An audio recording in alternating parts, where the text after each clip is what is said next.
Jay Crawford, Adam the Bull, Garrett Bush, Dustin Fox, Jason Lloyd, Tyvis Powell, plus, ba-da-da-da-da, you're loving him, Mikey McNuggets. And so many big names, it would take me hours to say all of their names. The ultimate Cleveland sports show starts now. Booyah! Welcome, everybody, to the latest edition of the Ultimate Cleveland Sports Show, along with Earl the Pearl, Tyvis Powell. I'm Adam the Bull, and we got a lot to get to today, guys. We've got Mike, we've got Anthony with his new haircut. Let's show Anthony's haircut. Can we see? Look at Anthony. He got all cleaned up. He got nothing left. He got that 2 guard on the side. I didn't got my Actually, hair. it's a 1. Oh, it's a 1. I got my went all the way. Listen, I got my hairline fixed. It's a movement right now. A lot of hair changes. Tyvis, go ahead and come dreads like my boy Earl. I don't know about all that. I don't know about all that. You know how long it would take? How long would it take him to catch up? You got to go through the rough stages. 15 years? I'll be 7 years in October. Yeah, but when you started, was your hair that short? Though. No, I had. He had waves. My start, yeah. When I so started, it would take him 10 years to catch up with you, probably. I just want a little hang time. That's all. Is this the first time you've been on air with no head covering? On this show, yeah. He's been on the WKYC show with no hat before. Oh, that's true. Oh, yeah. That's true. Bring back the bonnet. when we first, it was a movement, wasn't it? No, when we first started, I couldn't wear a hat. That's true. We did a lot of things back then. We actually put on makeup in those days. Yeah, well, first of all, yeah. I put on. It was powder. It was just powder, a little, whatever. It was a little powder from the sun. The lights beaming down and making my forehead. Is anybody still using powder? McNuggets. McNuggets use powder? I never did. Still don't. Still don't. Yeah. Well, shout out to Jen at the Emerald Room who cut Anthony's hair. She's a good friend of mine and been cutting my hair pretty much since I moved to Cleveland. That's where we did the podcast at, right? That's right. That's where we did G's podcast. I say way back in the day. It wasn't that long ago. About 2-3 years ago. Yeah, it's been a while. I mean, we've been here 3 years. What? Yeah. So remember we did the first pilot Barbershop together, and then we went to another barbershop. What happened with that? It never even came out. I don't know. It never even came I out. kept waiting for that to come out. Yeah. We just shot all this stuff I know with the G. answer. I know the answer. What is the What's answer? the answer? So they had severe mic issues, and G cut a trailer of it, but the trailer was literally the 90 seconds to 2 minutes of usable audio. And that was it. That was all they had that was usable. So let me get this right. So go ahead. You got a free haircut out of it from Jason. Shout out to Jason. Shout out to Jason because he definitely had me right. But let me get this right. I spent 3 to 4 hours because it take at this time. When was this? 22? Yeah, it was when I it was around this time last week. So then I was in Columbus at this time. So I took 2 hours to drive up there. We spent 3 hours. And then 2 hours, 7 hours of my time. And That you will mean never be out that'll there. never get aired. And when I walked in and I seen Mike, I thought Mike ran UCSS. Like I thought he was the guy that had created UCSS. Yeah. Well, no. See, Steve called me, and that's how that conversation goes. Then Mike called me, and Mike was telling me that. No, I'm talking about when we walked to the barbershop. I had Right, because you are. I wasn't even That on was there. the first day I met Earl. Yeah, I was at 92.3 The Fan. I hadn't even hosted a show yet on the radio. I thought you were talking about this So show. like when he walked in, No, he was talking about this show. No, he was talking about but he said he at the barbershop. So like when he walked into the barbershop, I'm like, oh, that's the big guy that G was telling me about. That's the dude who run everything. I said, okay. That's the one and only time Mike was called the big guy. True. What's crazy about that day? Yeah. And I think I've told this before. If I have in the chat, tell me to stop repeating a story. So G didn't give me any context. He gave me no idea. I mean, that's not uncommon for G. I barely knew G Bush. This was June of 22. Yeah. We started in May of 22. Right. I met G late April of 22. Yeah. I didn't learn all of G's tendencies. He just told me, hey, I'm doing this barbershop show project thing. I want you to come out. Yeah. Like help me out. Of course. Love to support it. It was a beautiful day. I don't know if you guys remember. It was a beautiful day. Yeah. Went out, had a drink, multiple beforehand. Yeah. I was like drunk or anything, but like went out. Okay. And I go to this event expecting to sit in the stands and watch. In the stands. Well, It was a barbershop. I didn't know what I didn't know it was a live stands. audience. I thought it was like G and someone else with like a live audience. In Right, Mike's right, defense, the second one that I came to, I did just sit like behind the camera and help Yeah, everybody. G didn't. I thought he Yeah. helped with some production stuff. Right. He puts me on the panel basically, and the first question he asked me with no prep was, because it was me, Tyvis, Earl, Jason, and Brad, the only white guy. He goes, "How do you approach some of these racial discussions when it comes to Deshaun Watson?" And I'm 2 margaritas deep, out of my wits. I've never discussed this on you. Yeah. I was so lost. I don't even know what I said. that it I won't was sitting come right out next to now. him. And then worst part, Jason, who runs the barbershop, who I've become friends with, Jason's a real good dude, was passing out Hennessy. Y'all remember that? Yeah, Did not offer me no Hennessy. yeah. I was kind of offended. He was sitting right next to let me. me out. I was Kind of offended. I sitting next to DJ Hazmat. Are you Yeah, saying? DJ Hazmat was there too. Yeah. Are you implying that you drink Hennessy? I would have liked to have been offered. Would you have had some? He would have. I would not have said no with everyone else drinking Hennessy. He would have. What is Hennessy exactly? Cognac. Yeah, cognac. Cognac. Cognac. That yak. Yak. That yak. It's not my favorite, but I would have drank some. You like it? Some people put it in their sweet tea. Nah, I don't drink Hennessy. Hennessy was like a 2006 through 2009 was when it was hot? Said it's type thing. It's a very People put it in iced tea? sweet tea. Is this sweet tea iced tea? It's a whole song about it.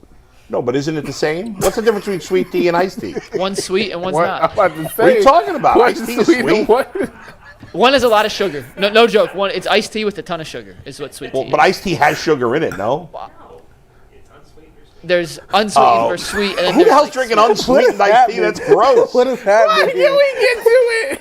We gotta Oh get my to it. God. Now Have you ever heard of Splenda you got Packets Bowl? Steve back there yelling at you. Yeah, when you get yelled by Steve for not knowing something, that's Have y'all bad. tried the new Sprite and tea combination? I seen that in the store. Absolutely I terrible. seen that in the Wait. grocery store They yesterday. sell Sprite and iced tea? Yeah, Mix. they mixed it together. Yeah. It's that sounds ridiculous. gross. I seen that. I literally Exactly. seen it in the checkout. Exactly. It was like, yeah, I'm cool.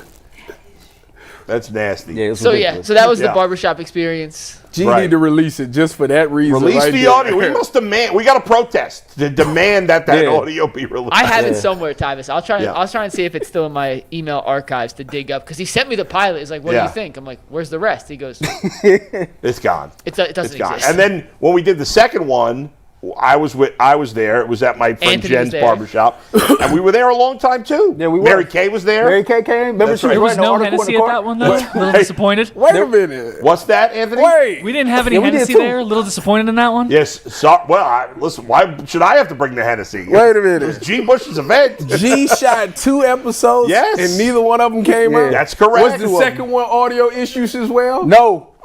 What happened to No. the second one? I wasn't involved. I have no idea. Ask Ed. He was there. I'm not working. I'm gonna be honest. I'm not working with Garrett no more. I walked in. This is it. G handed me a camera and was Yeah. like pointed at Mary Kay. And I was That's like, right. "All Yeah, He yeah. was like, wait, what? Anthony got volunteered as the second Hey, cameraman. right now. Has G lost his nickname now? Are you going to call him just Garrett? Garrett. Until the episode come out, his name is Garrett. It's so funny because I knew him as Garrett for whatever 8 years, and now it says it feels weird to call him Garrett. Yo, what is You- his I middle only, name? I only call him that when he says something so out of line that it just you have to address him by his full name. Garrett. We got to figure out what his middle What? name I is. think we know his middle name. Don't you know it, Mike?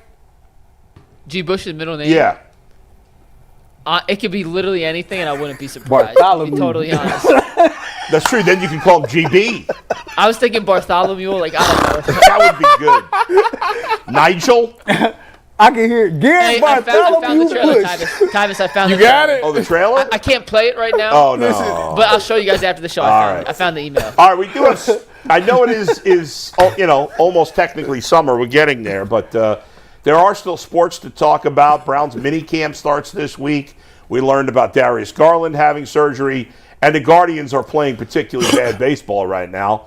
All those things and more. Of course, Nick Chubb officially signs with the Texans. Did it officially happen during the show yesterday, or were you guys already done? It happened after the show, and he is Yeah. currently practicing in Houston. They just posted a video. So He's wearing weird. number 21. It's weird. We're going to get to that a little later. in We'll the show. get to all of it. Mike, get us going here.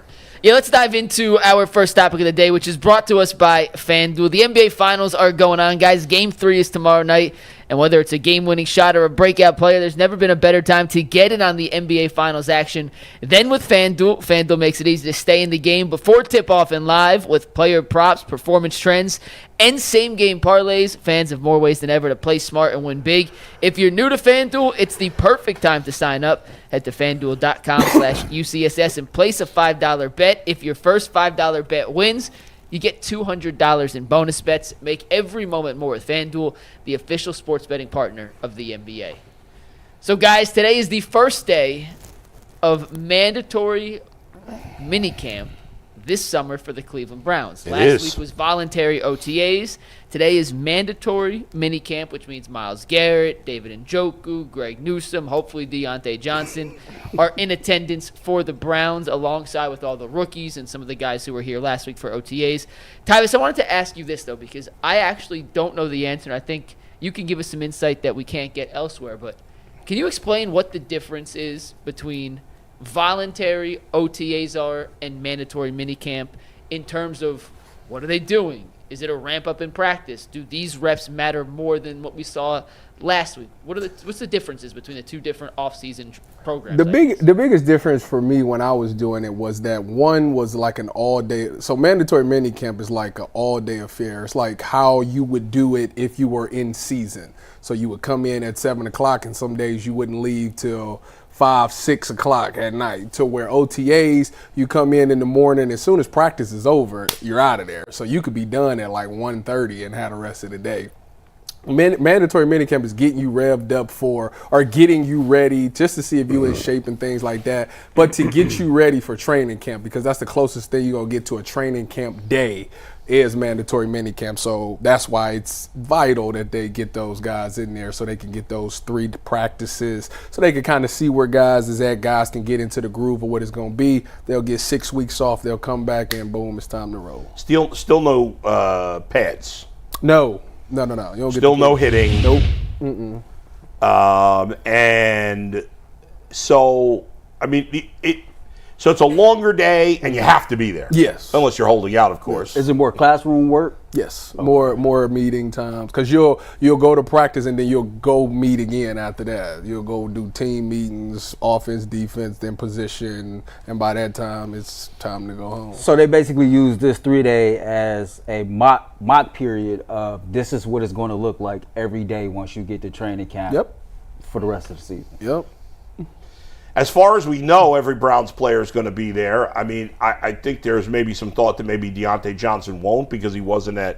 He better be. I mean, if he wants to make this team, he better be. If he ain't there today, cut him.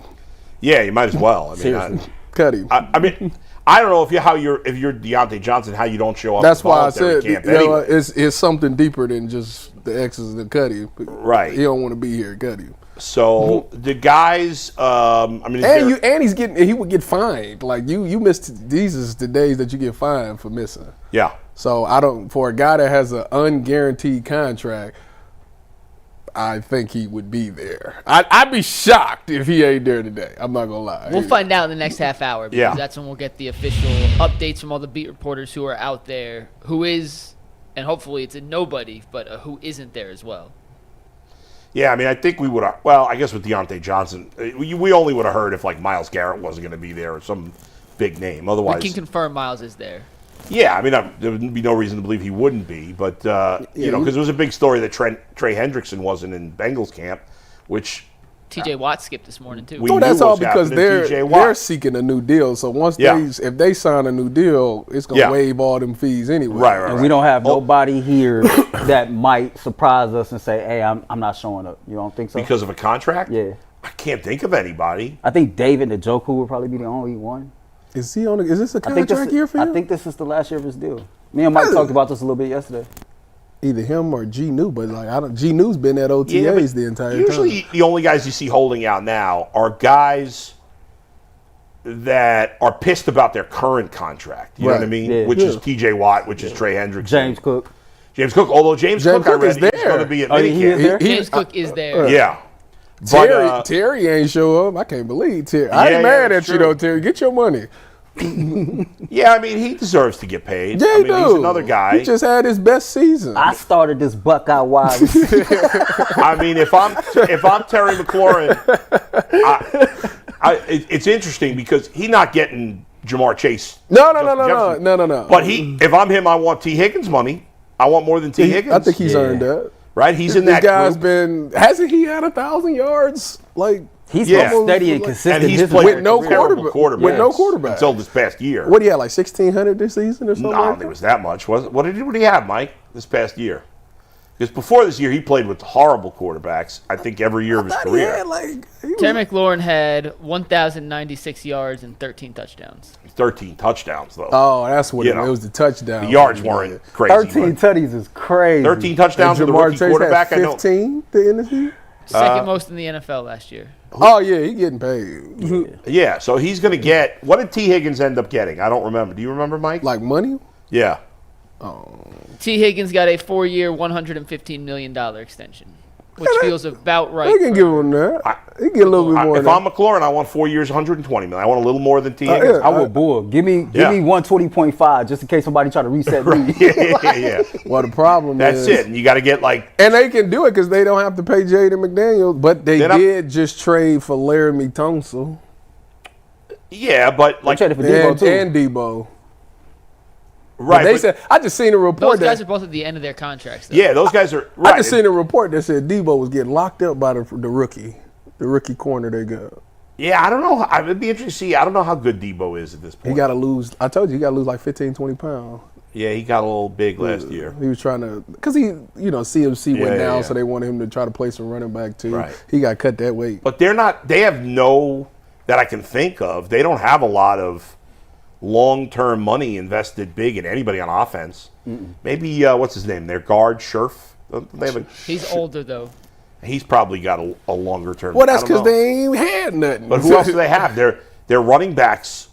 Their running backs. Brian Robinson. That's committee. Eckler at the end of his road. Right, he's not making a lot of And money. Robinson's on a rookie contract. Right. Ertz And- is their tight end. He's Yeah, not on he's a not big making deal. a lot of money. Tunsil So makes the most money in the offensive line, but right, outside of maybe offensive linemen, they don't have any long-term big money committed. So anyway, go ahead. I just got one question for Tyvis, then we'll move on because we'll get into all the stuff we get from minicamp. As we get into minicamp, we'll have much more tomorrow, Thursday, and Friday. But Ty, we made a lot during OTAs about the order of reps, particularly with the quarterback battle. Who was going first, second? Does it matter more in mandatory minicamp, the order of reps? Like, is that something we should be looking more into? Even though I know it's still super early in the process, or is it still too early to make any judgments on It's that? still too early. I think they still gonna continue to divvy them up. I think that they're gonna when they come back for training camp, like they're gonna have a pretty decent or idea of what the order is going to be. And as those practices get going, by the time you get to the second week, maybe you'll see some movement because training camp is, 2 weeks? Yeah, 2 weeks, then it's preseason games. So, yeah, probably after that second week is when you'll have a decent idea what the depth chart is going to be. And like I said, you got to wait for them joint practices. But right now, I think it's just about getting those guys reps because outside of Joe Flacco, 3 of those guys have never been in this system. Yes, I know Shedeur plays something similar in college, but it hasn't been quite this system. So you just want to get them as many reps as possible. Mike is dying for us to say that something is really important. It's not. No. I'm not dying to get you to What's say it? The most important thing is that everybody walks away healthy. That's the I'm most trying to get Bingo. people to understand the difference and if there is anything worth as this information The comes out. the biggest difference is that one is mandatory, one is not. One is a longer day, and one is a shorter day. All right, so Outside of that, it's the let me same ask thing. it this way: outside of the quarterback position, because again, we're 3 days, we off for 6 weeks, and then we come back to training camp. Is there anything that anybody can do in this 3-day period that will kind of raise our eye to Kevin Stefanski and kind of maybe elevate themselves on the depth chart by the time we get to training camp? Like, is that a possibility? I would tell you that they've been out there working for 3 weeks now. Mm-hmm.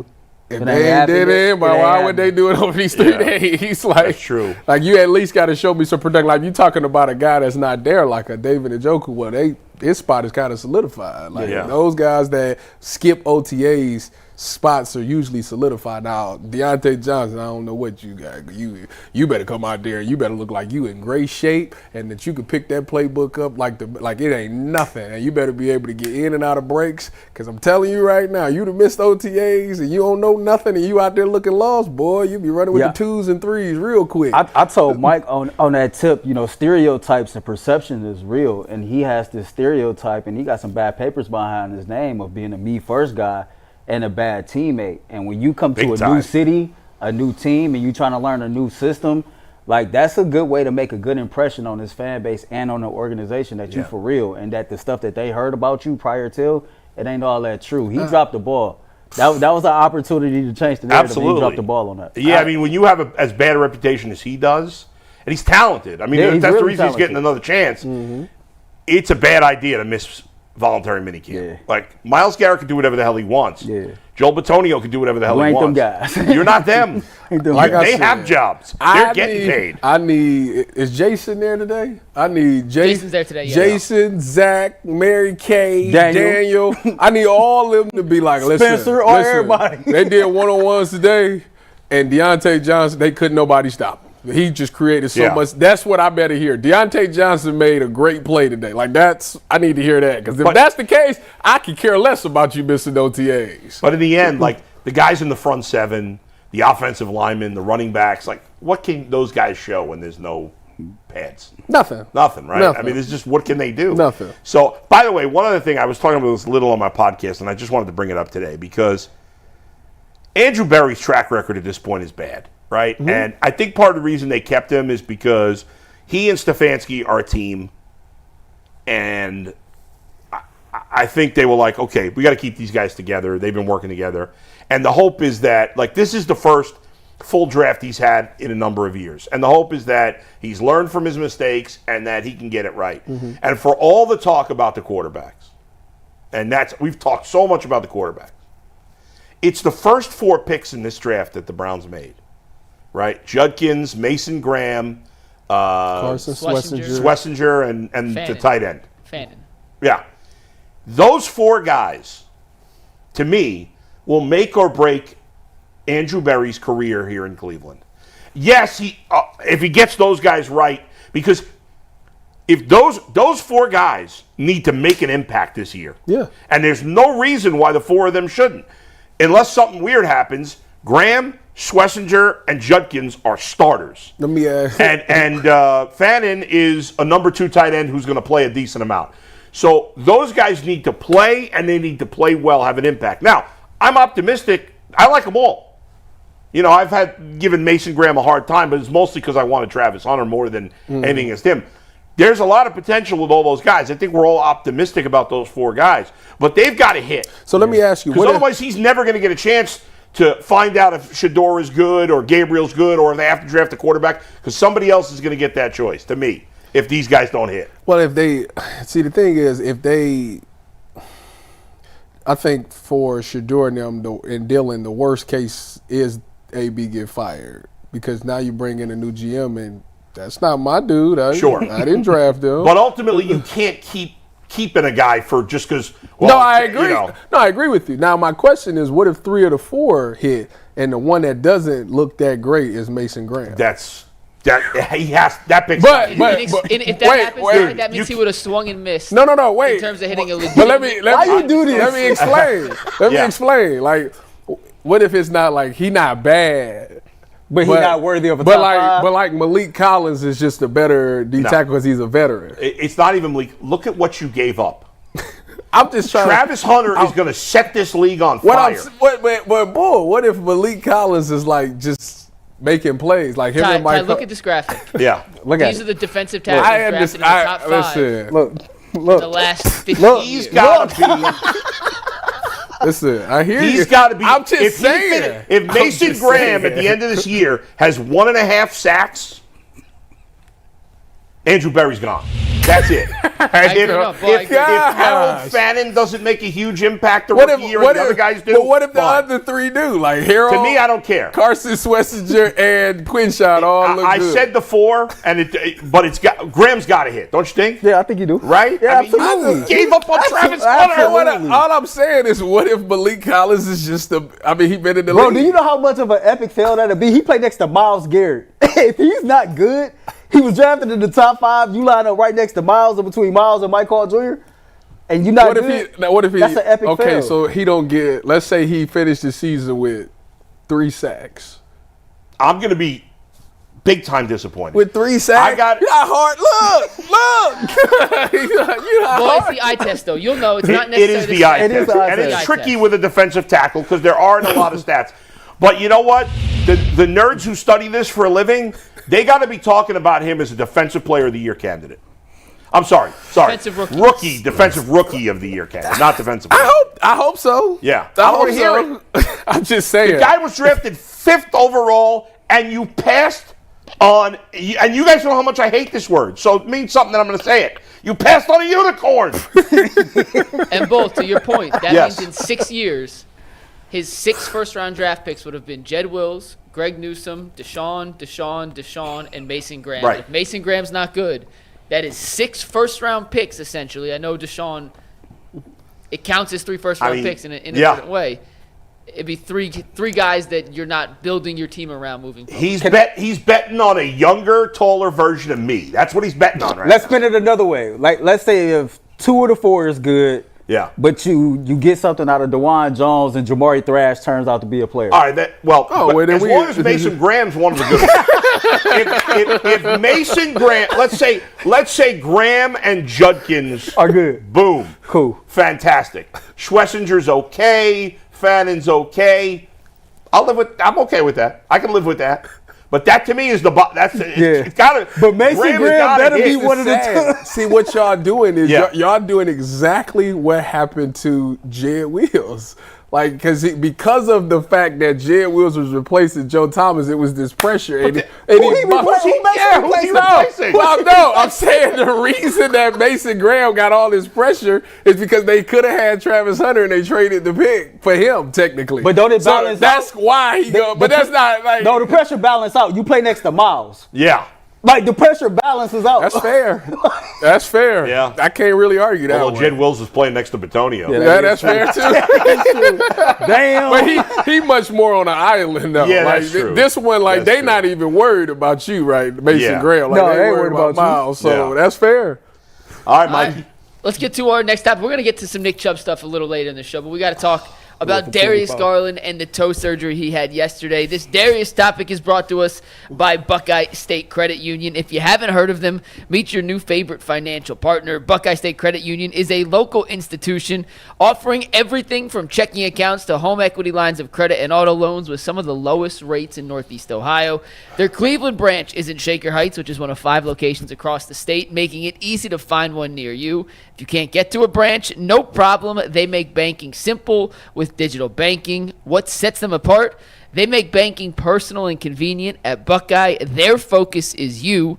Their core values: connect, simplify, and adapt. Guide everything they do, bringing people together, cutting through the clutter, and they're innovative. To learn more, visit buckeyecu.org. Buckeye State Credit Union, your money simplified. I just finished a mini-series on Prime called The Better Sister, and Shaker Heights was referenced on that. Shout out to The Better Sister. Go ahead, Mike. Yesterday, we got an update Good on the show. Darius Garland injury situation. He officially had surgery on his, they call it a great toe. It's a big toe. He had. I mean, by the way, how obnoxious is it to call it the great toe? No, it's very Have you ever referred I've to your big never toe heard- as the great toe? Never heard of it. I had never heard anyone in even Ever. personal or sports related have it described as the great toe. This is the greatest toe It's I the ever great had. toe. Of all the toes in America, It's a this is the greatest toe. It's an important toe. According It to, is. according to reports, after their season ended, they wanted to give Darius a month to try and let it heal on its own. Yeah. He was still feeling some discomfort in the toe. That's when the team decided to send him down to Vanderbilt to get the surgery. It was it's why it took so long to get. It wasn't like you needed immediately after. They wanted to see if it would heal on its own. It clearly was not healing at the timeline they wanted. So now Darius is going to miss 4 to 5 months, according to the team press release, before he can resume basketball activities.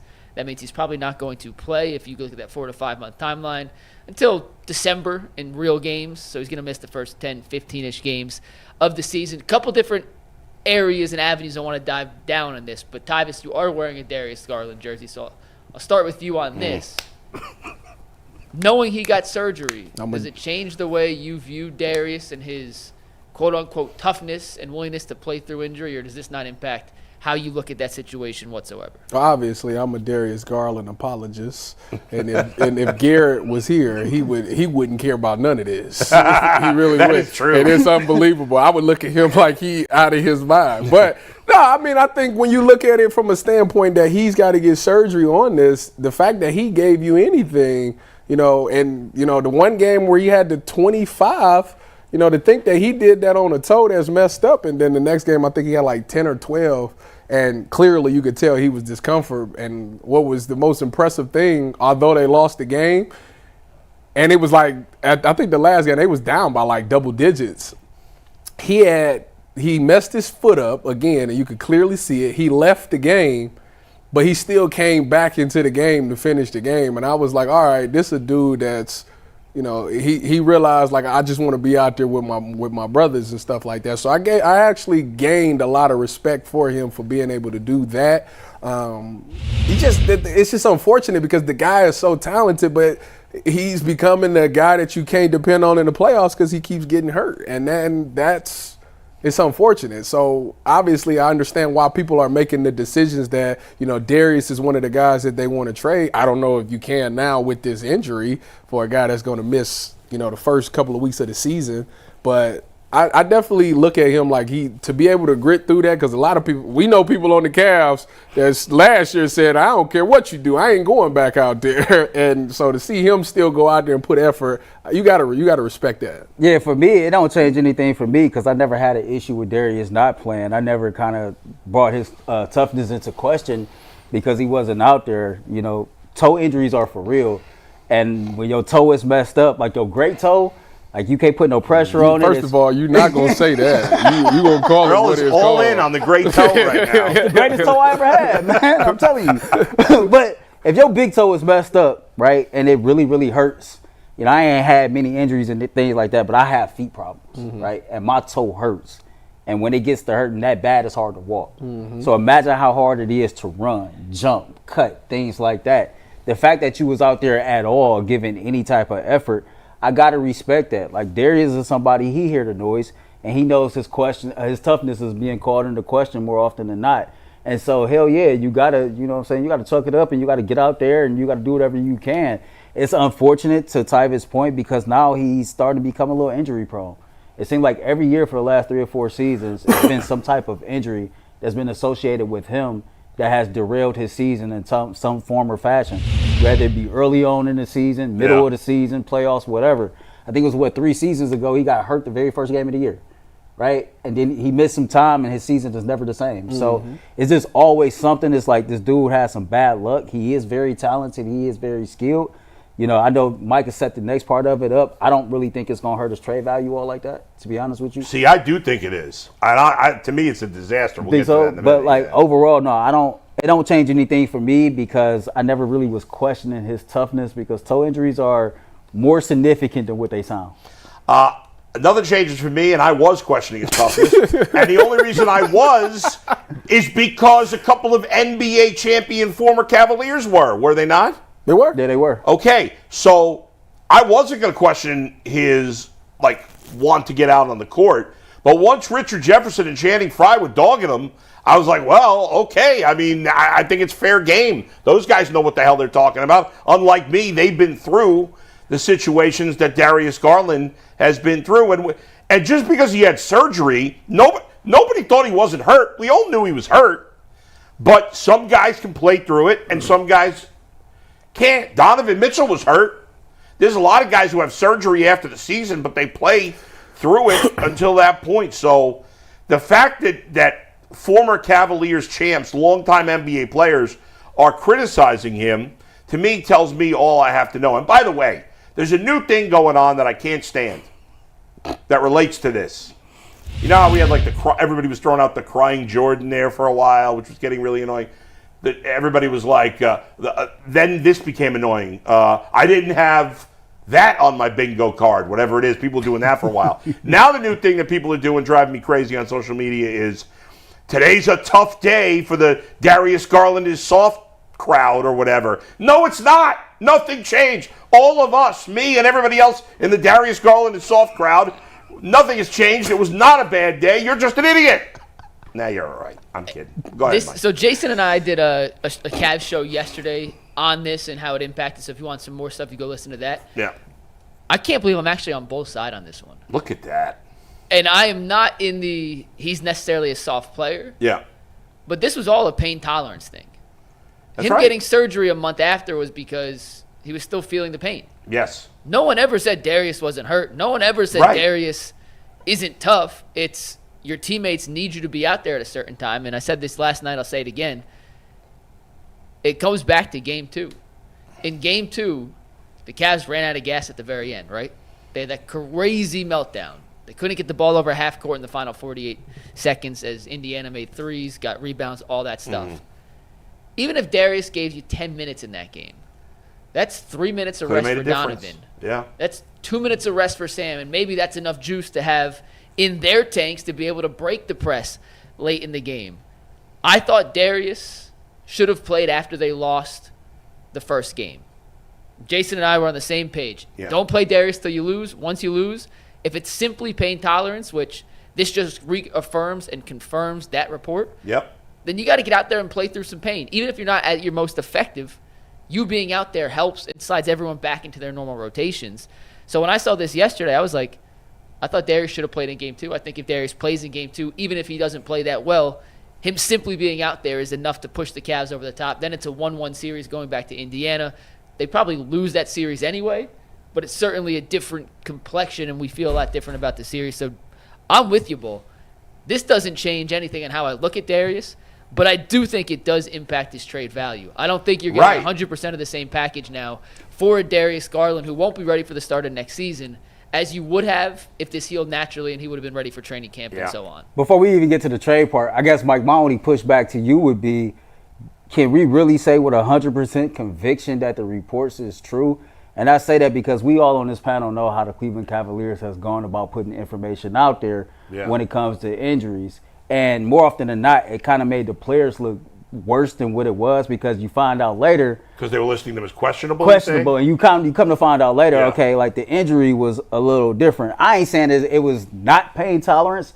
I just find it hard to believe that you having surgery over pain tolerance. Like, who is finna, like, willingly go under the knife over quote-unquote pain tolerance? Like, I think his toe was more messed up than what we was led to believe. We'll probably never know that. But I was there. Darius said it was pain. But like, I was there Game 5. You was there Game 5. By the time we got to like the 4-minute mark of the fourth quarter, he couldn't walk. Like, he was like grimacing in pain up and down the court. I just don't know if it's just one of those, because if a month went past after the playoffs ended and he's still in that much pain, to me that's deeper than just pain tolerance. What was it? Can you read the exact thing you read before, Mike? Just. What did I read? Well, you read about his injury. Oh, the great. So, yeah, I'll pull up the press release. Hold on one sec. Yeah. Give me 1 sec. I just want to hear the language they use to Earl's All right, you ready? Yeah. This is from the Cavaliers directly. Yeah. Cleveland Cavaliers guard Darius Garland underwent successful surgery today to repair his great toe injury. The procedure was performed by Dr. Nicholas Strausser at Vanderbilt University in consultation with Cavaliers team Dr. James Rosnick and also Dr. Bob Anderson. His status will be updated as appropriate following a progression of treatment and rehabilitation in approximately 4 to 5 months. Garland is expected to make a full recovery and resume basketball activities by the start of training camp. That's vague. Yeah, it is kind of vague. They don't even really say exactly what the injury is. It was a toe sprain. Did it say toe sprain? They didn't say it, but that's what it was. It was a toe sprain. Okay. Which, by the way, it's similar to turf toe. And Tyvis, you've talked about turf toe. Like, nobody was saying. Nobody's saying turf toe. If it was turf toe, he ain't My boy Dion sat out half the season. You ain't going out similar, there. similar. You ain't going out there. Dude, especially as a DB, nope. And as a guy that literally cuts and dribbles and comes off it, like that's what his game is. He literally wasn't going to be the same. But as again, I will mark. I am a Darius Garland apologist, so therefore, and as far as the game 2 thing go, I hear what you're saying. At the end of the day, y'all in the NBA, if you just inbound the ball one time, the game's over. And on top of that, if we hit our free throws at the end of the game, we win that game too. So here's the other thing. We can throw the Darius thing in there, but the guys that play, they kind of fumbled that bag too, and we need to make sure that we point that responsibility to everybody too. Maybe I'm dumb. But if Mike's saying it's a sprained toe and the Cavs said he had surgery to repair a toe, like maybe I'm dumb. You had surgery. Did you repair a sprain? No. Surgically? No. Okay then. Yeah, I've never heard of anybody having surgery. I also can't believe, and Not a I told you sprain. this yesterday, Earl, 4 to 5 months for a toe seems crazy. That's It do. weird. It do. I've sprained things. Have you sprained? What have you sprained? Your ankle? Oh man, ankle. How many wrist, shoulder. I sprained my neck twice. I mean, you sprained your When I was a neck. kid. Dang. I think they're trying to feed us anything on What the do you- surface. wait I think a we're gonna minute. pick up and run Yeah. with it. What did you do to do that? We used to play tackle football with no equipment. You put When I your was a head kid. in there. You got to move. You Probably. got to move your head to the side and use Yeah, I your didn't know what the shoulder. hell I was doing. Nobody ever taught me proper It's all football techniques. rugby style tackle. Yeah, that's how kind you're of what I supposed was to do doing. it. Probably. Earl, do you think this injury news impacts how the Cavs handle his situation in terms of should they trade him, should they not They trade him? wasn't trading that man no way. I don't think it handles how they should handle it. It definitely will impact return on investment unless you find a team that loves Darius so much that's willing to wait on him to be 100% healthy, like a team that's overly convicted and, you know what, we Darius Garland away from getting to where we need to be. You catch a team like that that's in love with him, then you might be able to fleece him. But I think you still consider what's out there. You owe it to yourself and to your organization to listen to offers to see if you can still get a quality offer despite him having this surgery. And if you can find a deal, I know Chris Fedor told me Saturday that Minnesota is a team that really liked Darius, a team that wanted to draft Darius on draft day. So you find somebody that's in love with him and that's willing to give you a pretty damn good return package, then cool. I just think it doesn't change how the Cavs should approach this. It will change the return on investment. Earl mentioned that Chris mentioned Minnesota. Who would be looking? Did he mention anybody specifically or no? No, he Did didn't. we do Jaden that? Jaden McDaniels. McDaniels. Oh, We yeah, we talked about it last that, week. yeah. I like Who was Jaden McDaniels? It was somebody else. Who There's was, a couple different The packages. kid you like, the Minnesota. draft pick from last year, isn't he Minnesota? Dillingham. No, De Silva was with the Magic. Oh, the Magic. Yeah. I can't remember who he had. He had Jaden. Oh, you had Julius Randle, I think. Did you do Julius Randle and Darius and Jaire for Jaden McDaniels and No. Randle? The problem is if you're going to trade, like, if you're trading to a team like Minnesota who has aspirations to win an NBA title, That's a good are place. they going to want a new player who's not going to be able to play till January? I mean, maybe. Man. Whereas, like, maybe they now have to turn their attention to a team that's a younger team and not quite ready to win, and maybe they think Darius can be their But who lead would you- guard on a building But who where would they you wouldn't want care off as for that much. team, though? I don't know. I'm just, I'm just kind of spitballing here. Can I give one more thought on Darius and we'll move on to some guards? Yeah, but I do think it's going to be a big factor, Mike. Do you think it's going to? Do you think I think he's less likely to get traded now, 100%. right? I think if you're looking to trade Darius, we've talked about this at length. Yeah, You want to maximize the value for him. right. Which you can't do now. And now I think you're trading a Darius who has 90% value. And if you're going to move on from a guy who, right. for the right deal, I'm all for moving on from Darius. I think it's a lot easier to say trade Darius than it is to find that Sure. quote-unquote right deal.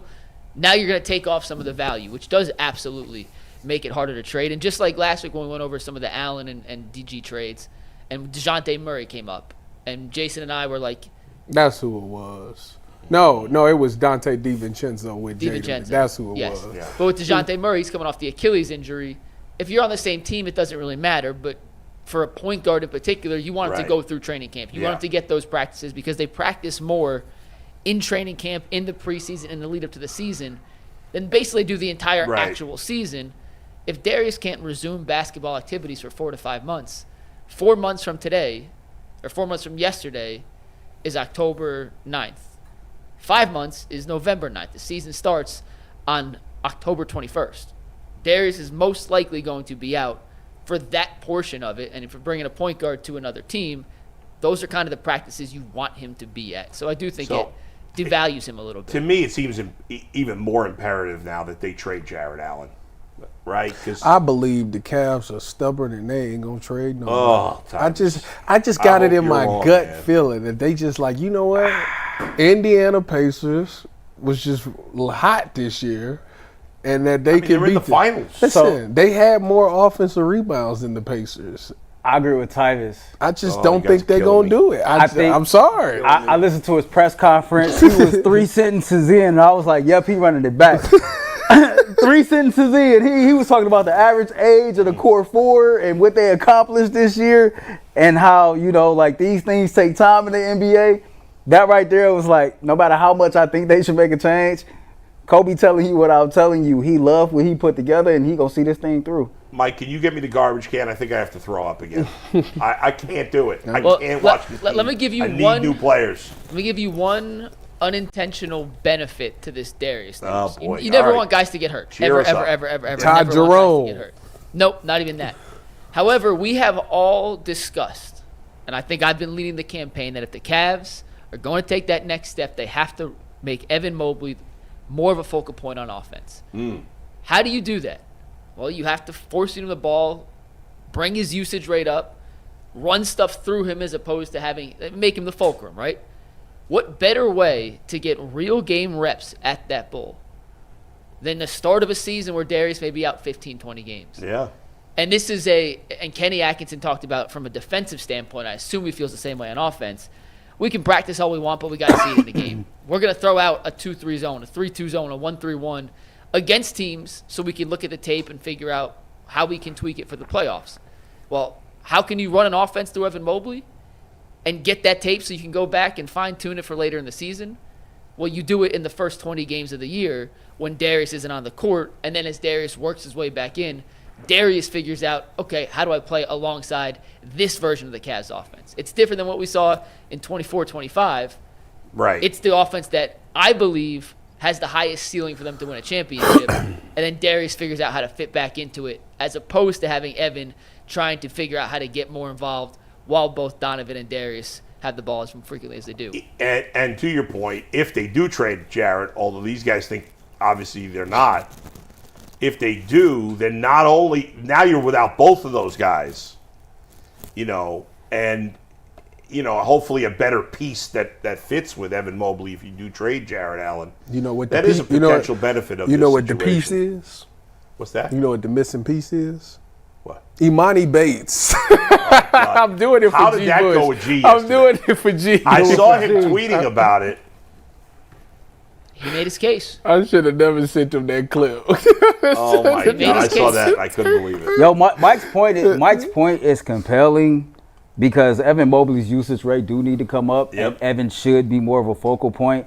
I know everybody keep deeming us as a core four, but I feel like the core of the Cavaliers is Evan Mobley and Donovan Mitchell, and those should be the guys that you should be focused on building around. Like when it comes to Evan Mobley and his personality and his playing style, I think a lot of people want him to be more demanding, more vocal and things like that. I think personally at this stage of his career, you asking him to be somebody that he's not.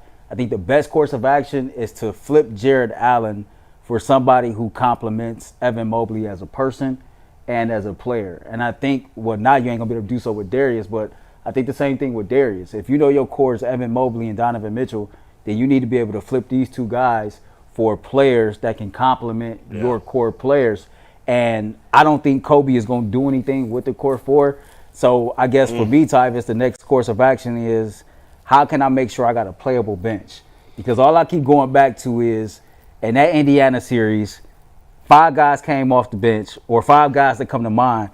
2 of them was decent, right? Sam Merrill was decent, and he's a free agent. And I think everybody can agree he played above expectation, right? DeAndre Hunter, he was okay, but we didn't get from him what we expected. Todd Jerome didn't show up. Isaac Okoro he didn't give you nothing. Dean Wade didn't give you nothing.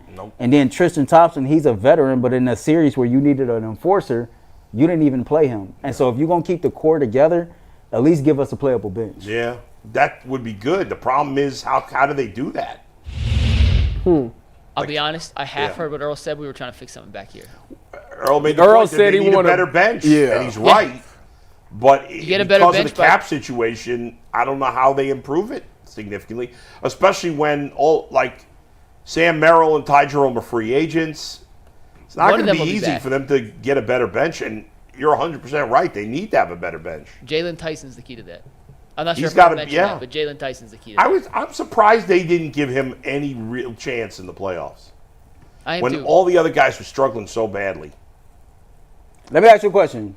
Shoot. Do you think Imani Bates and guy like Jalen Tyson, for example, do you think that they would be better developed right now if they play for like OKC or something like that? No. Okay. I mean, I don't want to say no with conviction, but I mean, Tyson was a rookie and he did. Tyson was a rookie. He played a decent bit. He started a couple of games. Bates just. If Bates was on Charlotte right now, I think he could average 15 points. But it'd be 15 points in the context of we're losing by 30. I just don't think Bates is ready to play like high-level winning basketball. And look at OKC. Their first-round pick from 2 years ago has yet to make his NBA debut. They drafted A.J. Mitchell in the second round. He played 1 minute in the finals, didn't play in game 2. Like, rookies on good teams don't usually play. I don't think Tyson and his development was any different than how most teams develop late first-round picks. The only time they play is if they're, like, elite prospects. I was just curious. It was more so geared towards Imani Bates because he came up in conversation, and he'd be going into, year 3 of his NBA career. Does he have to sound like another deal? Yeah, he's the Cavs can make him a restricted free agent if they want, or they can let him walk. Can you imagine if he goes somewhere else and has success? Can you imagine? You know what that's gonna be like? If the Browns never let Shedeur Sanders play and he went somewhere else and ball, it's the same thing. But they're not. That's not gonna happen. He's not. They're gonna let him. He's gonna get an opportunity. The only way he wouldn't get an opportunity. Who? Shedeur. Injury. That's the only way. If he gets injured, or Joe Flacco starts the season and plays so great that the Browns win a lot of games. That's the only way I can see him not getting an opportunity. We'll see. He got the most upside of any quarterback on this roster. Who? Shedeur. I think he's the one that fits what Kevin Stefanski wants to do the best. I think he has the most upside. I mean, you got Flacco that's 40. Like, Kenny Pickett just ain't it. And I think he's a better player than Dylan Gabriel. I don't care where they was drafted at. So. All I know is Jason Lloyd sat right there in that chair, and Zach Jackson sat right here in this chair, and they both said he's clearly 4th on the depth chart. But you just said the depth chart don't matter right now. Just telling you. All right, Mike, go ahead. Let's talk a little Guardians, guys, after a quick word from Menu RX Bowl. I'll tell you, Menu RX is the only thing that can cheer me up right now because the sports teams are not cheering us up at the moment. But, Dr. Jake was in town last week. He was in Cleveland talking to some trainers. And he's working to get more people on the Menu RX program. If you're looking to lose weight, if you're someone who works out and wants to just get your body in better shape, if you want to just find out what foods fuel your body best, do the metabolic testing like I did from menurx.com. It's menu-rx.com. One-on-one personal counseling. You could probably use your in fact, I was talking with Dr. Jake about, how many insurance companies actually do cover Menu RX with their health insurance plan, and he told me most do. So this may cost you nothing. And if you sign up today at menu-rx.com, you get a 1-year membership to the Ultimate Cleveland Sports Show, absolutely free. That's a $60 value for $0. So go to menu-rx.com. That's menu-rx.com. I mentioned that, it's not a great, the Browns are coming off a terrible season, guys. They had a miserable season last year. The Cavs had a great regular season and then left us sad and depressed after getting boat raced by the Pacers in the second round. The Guardians were, the last hope, I guess. And they're not playing particularly well. Now, they're only a game out of a playoff spot. But, for many years I said not only are the Browns bad, but they're also boring. And the Guardians oftentimes have been a fun team to watch, but they are not fun to watch right now. Jose is. Well, Jose is, and Stephen Kwan is, and a couple of the pitchers occasionally. But the lineup is littered with guys who just can't hit. And did you see Naylor hit the grand slam walk-off? I did see that. That was a wild game. Perfect timing, too. The Diamondbacks were beating the Mariners 4-0 in the ninth. Then they came the Mariners scored 4 in the top of the ninth to tie it. Yep. And then Josh Naylor hit a walk-off grand slam in the bottom of the ninth, as Tyvis mentioned, to win it. And, yeah, that's just pouring salt in the wounds. Now, Bo Naylor hit a home run, too, his ninth. And you're like, well, 9 home runs. He's on pace for, what, 22, 23? He's got 19 RBIs. My boy batting 196. That's the whole Guardians thing for me. Like, when we get so many solo home runs, it makes no sense to me. Like, every time somebody hit a home run, it seems like it's just a solo. Because nobody's they don't on have base. enough hitters. They don't have enough guys on base. It's ridiculous. Yeah. Like, that's But why it's we not are in the surprising. situation. Yeah, it is. I know we went into this season and everybody said, like, we got rid of Naylor. Yeah. But I didn't think it would be, like, this bad. Like, well, man. I had a lot of hope in the young guys that I hear you and Jason talk about a lot. We almost 500. I kind of looked at it like, okay, Bull and Jason have been talking to me, Tyvis, Garrett, and everybody else about, all these young prospects that we got to get an opportunity to see what we have. And I thought that was the reason why the Guardians made the moves that they made this offseason. But I've been disappointed. Like, Arias is not anything that he's projected to be. Bo Naylor is... I had a whole little bit set up for Bo Naylor and everything. If he was good, he not good. Kyle Manzardo, like he had some flashes early in the season. He done cooled off, and it just seems like a lot of these young cats, man, they like play discipline. They just don't know what the hell they doing, and then it's frustrating because you get these games to where you get the pitchers to pitch worth for them, and then they can't get no run support. And then when they do put up runs, the pitchers don't pitch worth for them. Like last night. And it was just like, man, it's just frustrating. It is. We let the Reds win the Ohio Cup for those who care about such things. Yeah, I had to hear about it in Columbus. The Guardians just cannot develop hitters.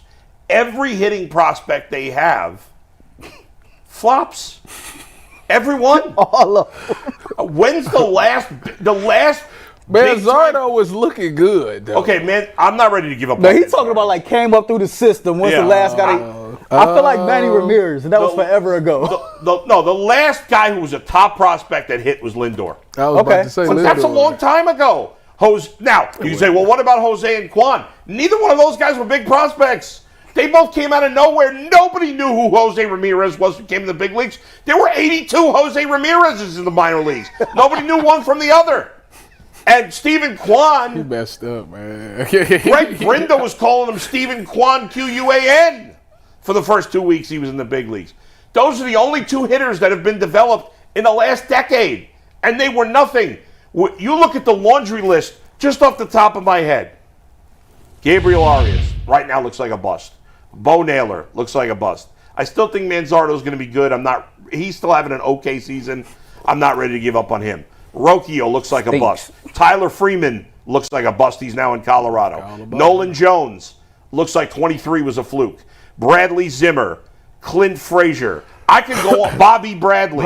So Jason pulled this up yesterday, but you weren't here, but I wanted to run this through you. He went to the 2020 prospect rankings for the Guardians. I did the same thing. That's probably why he took it. He stole it from me.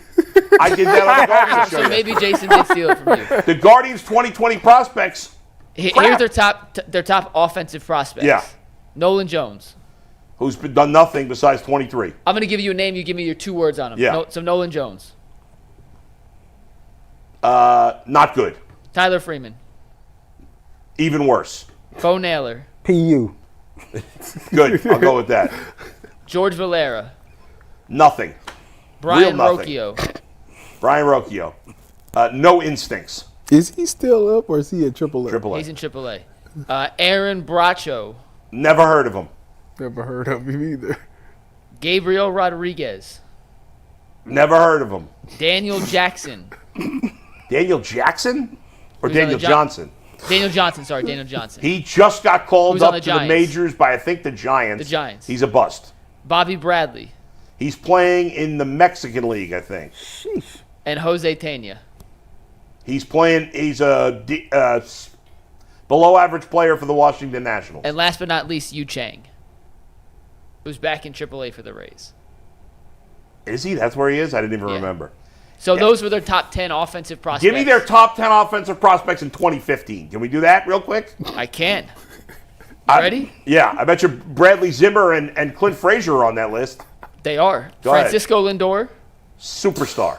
Clint Frazier. Terrible bust. Bradley Zimmer. Big scrub. PU. Yeah. Gio Urshela. Below average, serviceable major leaguer. He was good when he left here. He was good when he left here, Yeah. Excellent defender. He's been in the big leagues a while. Like he's not a great player, but he's solid MLB serviceable player. Tyler Naquin. A 0. He's pitching in the minor leagues. James Ramsey. Never heard of him. Francisco Mejia. Is that the catcher? He was a catcher. Highly hyped. I think he's out of baseball. Check me out. I think nice job, Earl. Way to go. Yeah, we were talking about him a lot for a couple of years. They traded him to the Rays I can't remember who the trade was for. He's out of baseball. I'm not making up these next 3 names. They're all legit. Mike Poppy. Never heard of him. Bobby Bradley. Mexican League or Independent League. Eric Gonzalez. Out of baseball. And last, Jesus Aguilar. I was actually really like that guy. He sounded like he played in a gangster film on Prime or something. He actually, they cut him. He went to Milwaukee, had like one really nice year for Milwaukee, and now I think he's out of baseball. What about Will Benson? He's all right. He's a dog against us. He's all right. But for whatever reason. I'm telling you, looked at the top hitting prospects in 2015, then the top hitting prospects in 2020. Who is the best player on those two, besides Lindor? By the way, you know who wasn't on that 2015 list? Jose Ramirez. Yeah. You know who wasn't on the 2020 list? I don't know if he was drafted. What year was Stephen Kwan drafted? Yeah, he had to have been drafted by 2020, right? I don't remember what year he was drafted. I'm trying to find him on here. So, two best players since Lindor, so this is not even on the prospect list. This is my question. How do they all bust? All of them. That is crazy. You need to repent. Anyway. If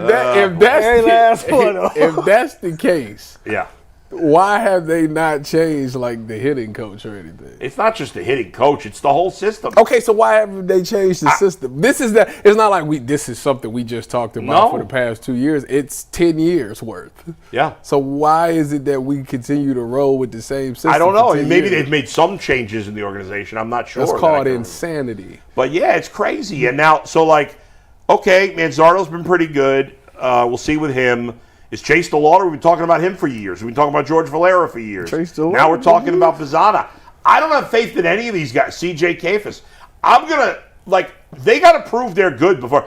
And by the way, we have half our fan base that's like, you can't trade Travis Pizzana. You can't. I will trade anybody. People were saying, you can't trade Chase DeLauder. The guy can't stay on the field. When he does, they don't call him up. So what's the point?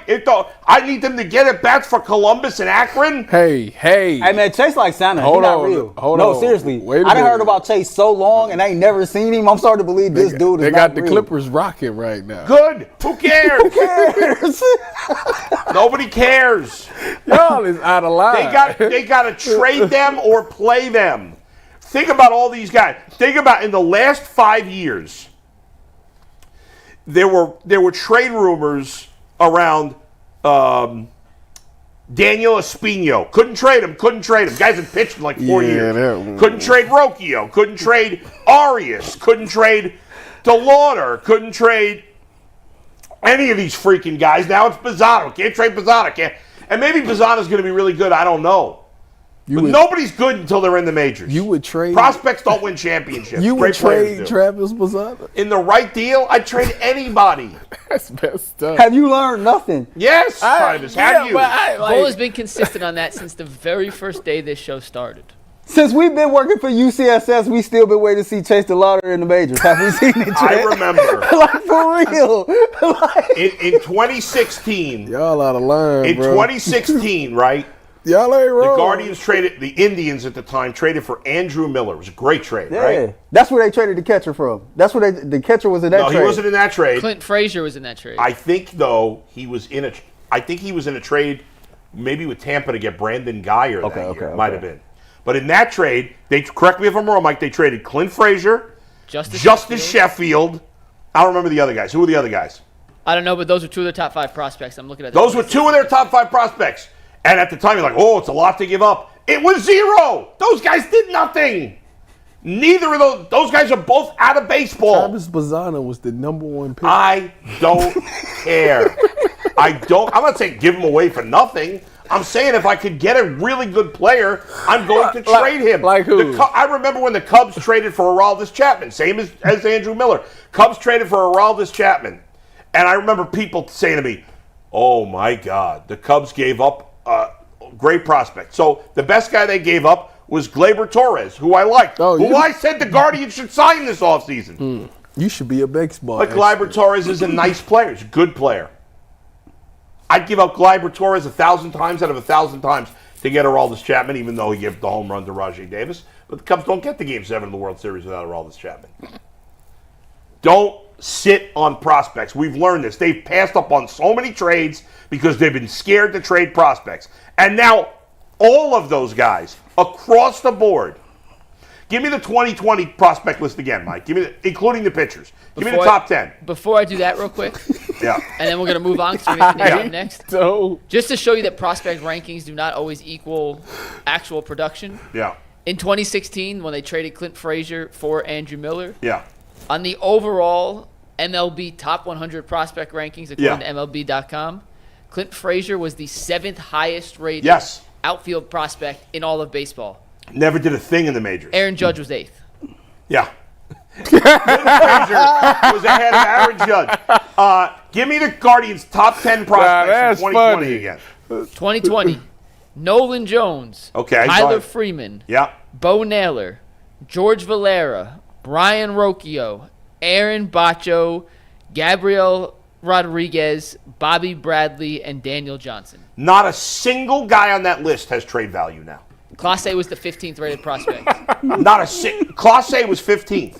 You could trade him for something. Not a single. They didn't want to trade any of those guys. Do you remember the Bobby Bradley hype train? No, Oh, God, I that don't. was I like Bobby Bradley. I thought I remember when he came. He was wearing 24 and Yeah, everything. he's a big dude. Have you woken up on the wrong side of the bed today? Why I'm just spitting facts, Why are Titus. you just smothering the Guardians? They watch the show. Listen, I am a huge Guardian supporter. I root for the team. I watch them play almost every day. I have good respect for the front office. I don't think I've ever You called for want them to to be trade fired. Bazzana?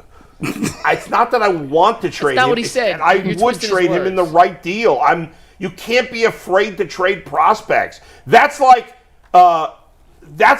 last year. Let's say in football that teams had rights to college players. Okay. And the Browns already had the rights to Mason Graham when he was playing at Michigan. That's like saying, I'm not trading Mason Graham for anything. Well, it's crazy. He's in college. You don't know if he can play in the NFL. If you could get a great player right now, Earl, if you can get a proven superstar player for Mason Graham right now, would you He got to do it? go. He gotta Exactly. Go. That's what that's all Just I'm like saying. back in the day, if you had the draft right to Jeff Okuda, you're lying. and you talking about you ain't giving them up. Y'all are lying. Why? Because y'all wouldn't be able to make the trade for the Browns because we're in cap. We have no cap. You room. understand what I'm saying? If it was yes, there So may be stop cap it. reasons you can't. Thank you. I'm sorry. One last thing, Mike. Shoot. Give me more recently, please. Last thing. 2022 Guardians top 10 prospects. 2022, please. No, 23. I want to hit 23. 23, you Yeah. want all players or just hitters? Is Nolan Jones on the 22 one or is he already gone? I can't remember now. Nolan Jones is gone by 22. All right, give me 22, please. Top 10. All positions. Valera, No value. Espino, That's not. No value. He lost. Arias, No value. Rocchio, No value. Freeman, No value. Nolan Jones, No value. Gavin Williams, He got Good value. value. Number 7. Logan Allen, No value. Jose Tena, No value. and Angel Martinez. Okay, now think about that list. That was just 3 years ago. A top 10 prospect list who all those guys had good value at the time. You could have made significant upgrades to the team trading any of those guys, especially the top 6, 7, and 8. And now, the only player on that list that has trade value is Gavin Williams. 1 out of 10. Where? And I'll tell you what, I'm not sure right now that he has more trade value than he did then. All of those other guys have 0 trade value. I saw an article on MLB.com saying 1 player every team could trade. And I don't know Tim Stebbins. It seems like he does a nice job. He's the new Guardians beat reporter for MLB.com. He said Carlos Santana. I'm like, are you kidding me? Carlos Santana has no trade value. You could trade. He also said, but Carlos Santana has value to the Guardians. He has 0 value to the Guardians, and you couldn't trade.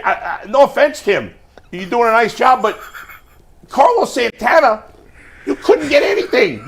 What are you going to get? Cash considerations? That's what you might get. You get a $50,000 for Carlos Santana. You can't trade any. The only player the Guardians might trade if they're out of it, that they could actually get something good for, is Class A. And if the Guardians are out of it, if they're sellers, which they rarely are, they should trade Class A 100%. Because think about right now, the best teams in baseball. The Dodgers could use another bullpen arm, believe it or not, with all the money they've spent. The Yankees. The Yankees need a closer. The Cubs need a closer. Not the Astros, not the Mets. But the Mets need a bullpener. They don't need a closer, but they need more bullpen help. The Padres are fine. Every team needs bullpen help. A lot of teams need Manuel Clase is going to be a closer, so you're not trading him unless you need a closer. But half the top contenders need closers. The Cubs have one of the best farm systems. They could give you 3-4 players. Then you get your prospects, more prospects to throw in the mix. But the Cubs actually might have some players that could play in the big leagues right away. But anyway, it doesn't matter. Yeah. Tyvis, you got last point. I want to get to Nick Chubb stuff next. Last thought is, if you did trade like one of our top prospects, you'd be getting it for a proven veteran. 100%. Which they would have to pay, which they don't do. Well, then they're never going to win. Well, I mean, I don't know what to say. Okay. You got to spend some money. The Guardians' payroll 120, 110, is 100, is $7 million higher than it was 24 years ago. $7 million. 24 years ago. You weren't even born, Tyvis. Whoa, yes I was. You were still getting your diapers changed by your mom. Can't he call Dan Gilbert, ask to borrow some money? It's a recession. Not for Dan. Not for Dan. Billionaires don't have recessions. Only the rest of us. Jimmy got it. Let's get back to the Browns. Our next topic, focusing on Nick Chubb, is brought to us by FanDuel. You can bet on everything with FanDuel. The NBA Finals, NHL Stanley Cups going on. The Florida Panthers won last night. They have a 2-1 lead over the Oilers. NFL over-unders. You name it, you can find it on FanDuel, and FanDuel makes it easy to stay in the game before tip-off and live. If you're new to FanDuel, it's the perfect time to sign up. Head to FanDuel.com/UCSS and place your first $5 bet. If it wins, you'll get $200 in bonus bets. Make every moment more with FanDuel, the official sports betting partner of the NBA. We talked at length in yesterday's show about Nick Chubb, his departure, signing with Houston. We will let all three of you guys, because none of you were on the panel yesterday, get your thoughts out on the Browns allowing Nick Chubb to leave. Nick Chubb signing with the Houston Texans on a 1-year, $2.5 million deal worth up to $5 million in incentives. After we answer this question first, I promise you we'll get all your Nick Chubb thoughts in a second. All right, we'll get Nick Chubb thoughts. But, Earl, I want you to start out with this one. What would Judkins and Sampson have to do this season to ease the pain of losing Nick Chubb? 1,000-yard season for Judkins.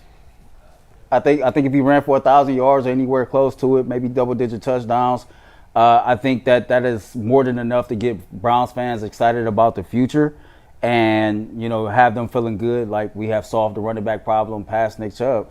It won't make you forget Nick Chubb, but it'll do a whole lot and helping the healing process. As far as Dylan Sampson, I mean, just contribute when you get your opportunities to play. Make the most of your snaps, make the most of your reps. But for Judkins in particular, I think if he had like 1,000-yard season as a rookie or ran for double-digit touchdowns as a rookie, I think that would go it would go a lot in helping Browns kind of like, me in the pain.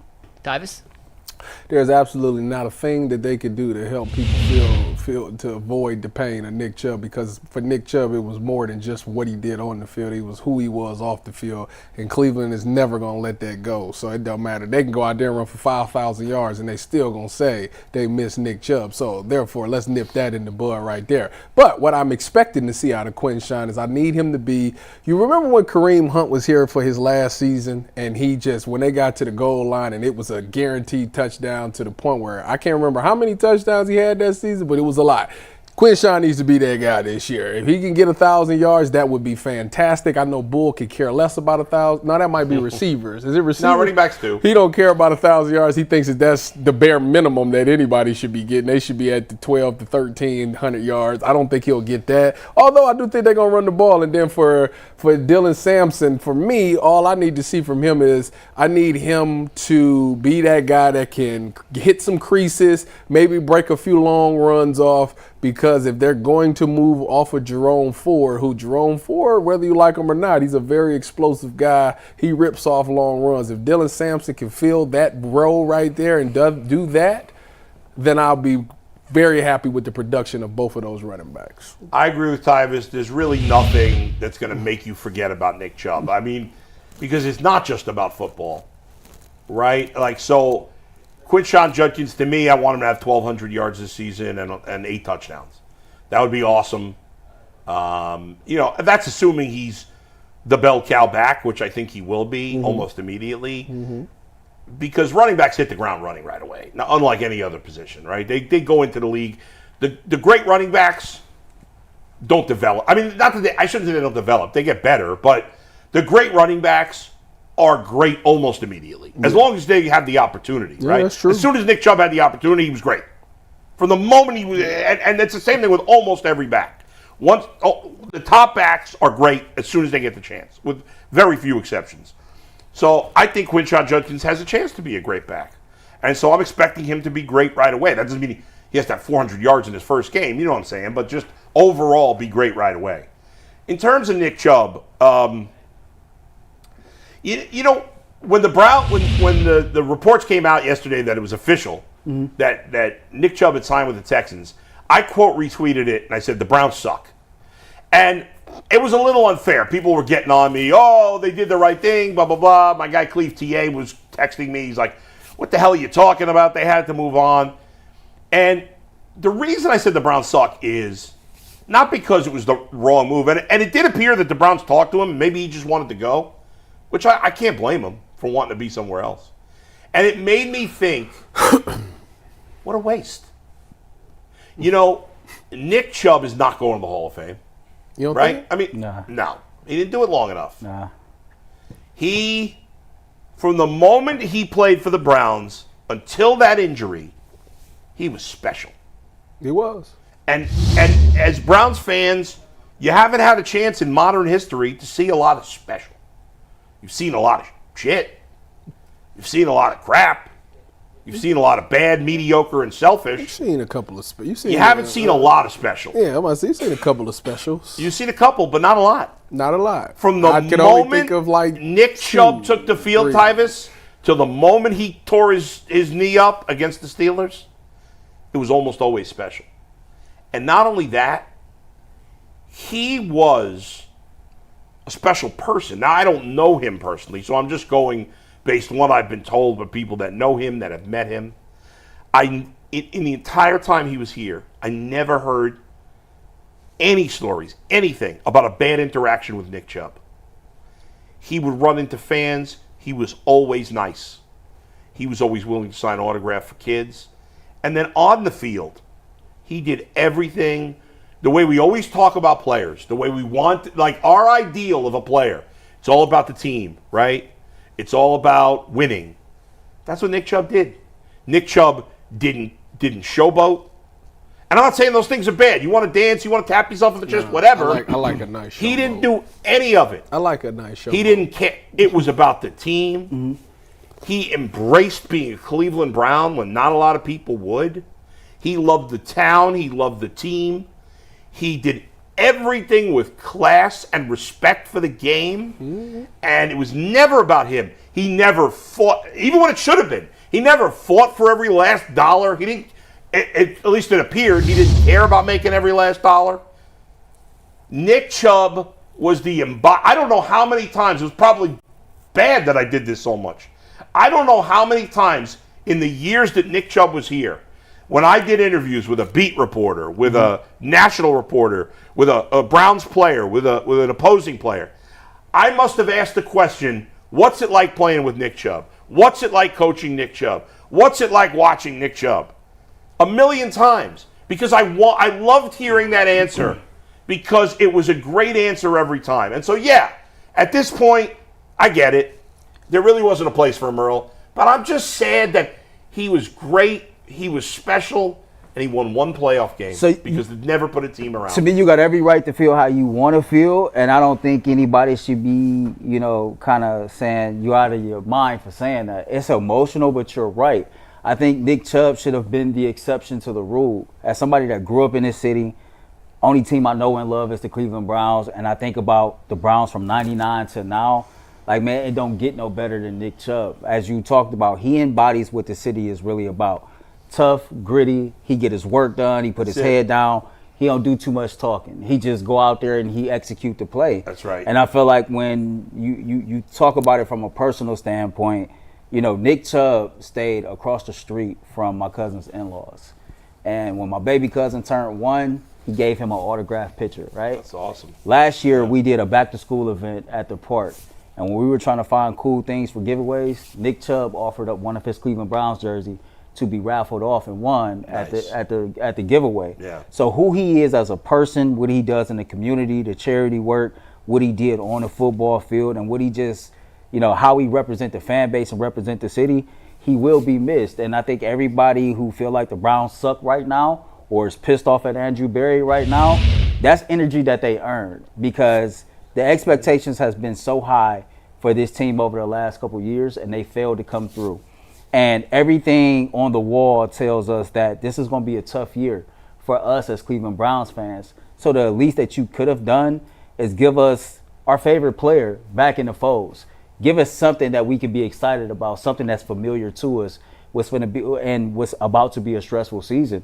And I just feel like, whether it's an emotional take or not, even though I understand the business of the NFL, it don't sit well with me. Nick Chubb was different, and he should have been treated differently in the city, and he wasn't.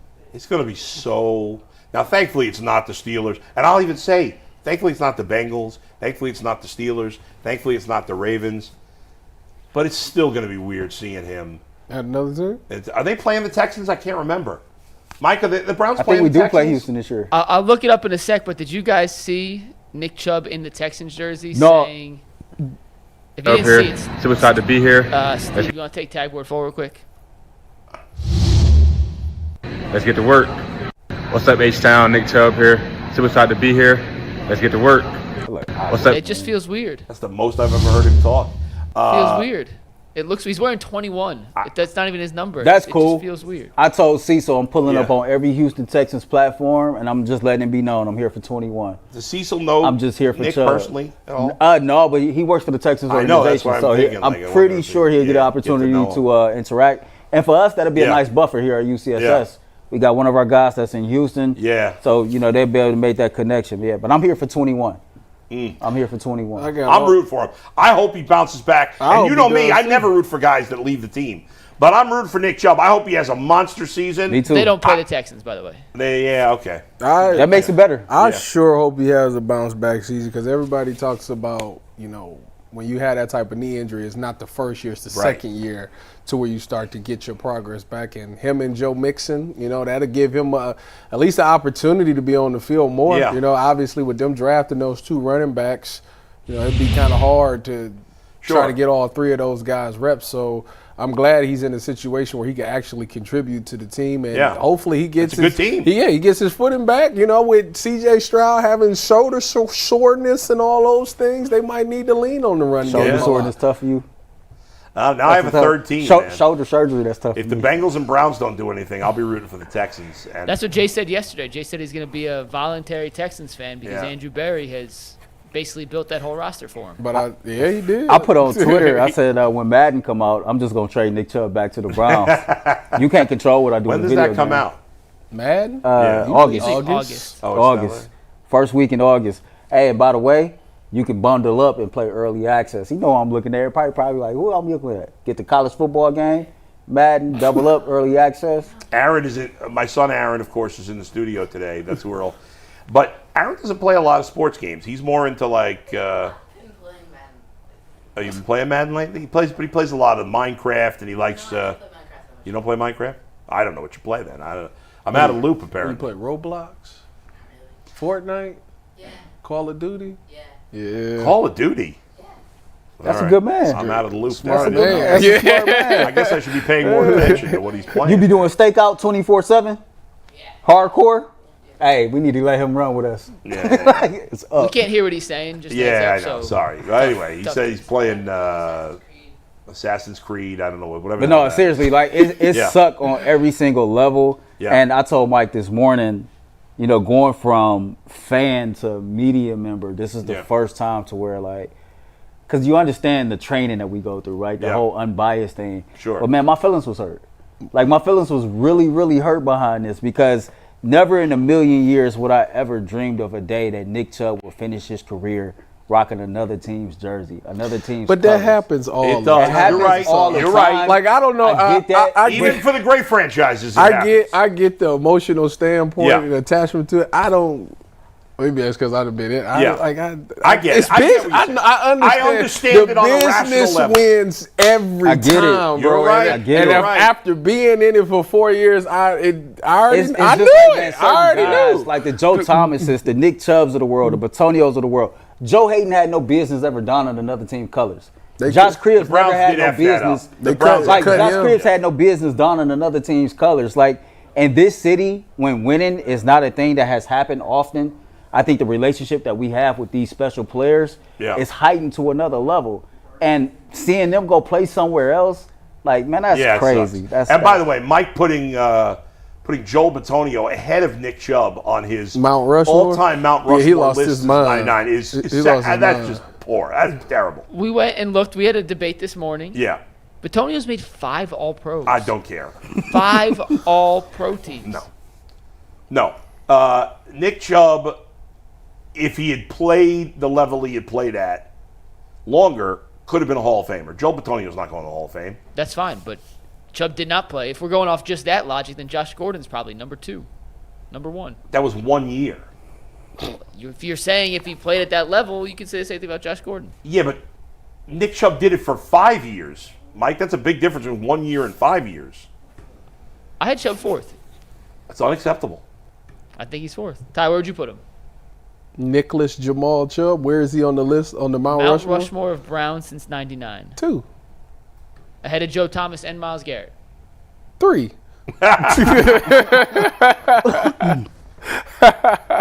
He's 3 or 4. You know who you left out as a consideration? Joe Hayden, No, you put him as a consideration. Phil Dawson. Phil Dawson. Yeah, I couldn't put a kicker on there. You should That's have. how sad the Browns have been since '99. I'll never He a forget. top 10 player since 99 and he a kicker. 100%.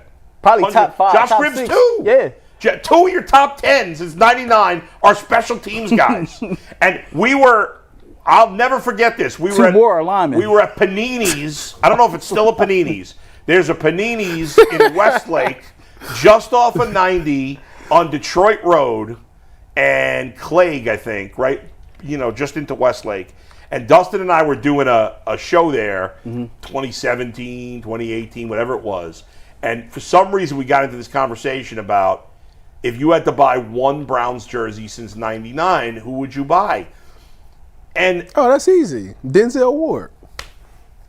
no, but this was before he was here. I thought you was asking like. Yeah, no. Up No, to but the point is, it was so sad because the majority of people gave us the most answers were Joe Thomas. No offense, we love Joe, but he said, who buys offensive lineman jerseys? And Phil Dawson. Browns Those were the fans. 2 guys mentioned, and then Cribbs, I think, was 3rd. Offensive linemen and 2 special teams guys. I mean, it was just pitiful.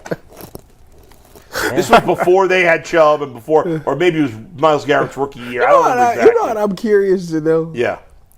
Was there a lot of people that purchased Deshaun Watson's jerseys?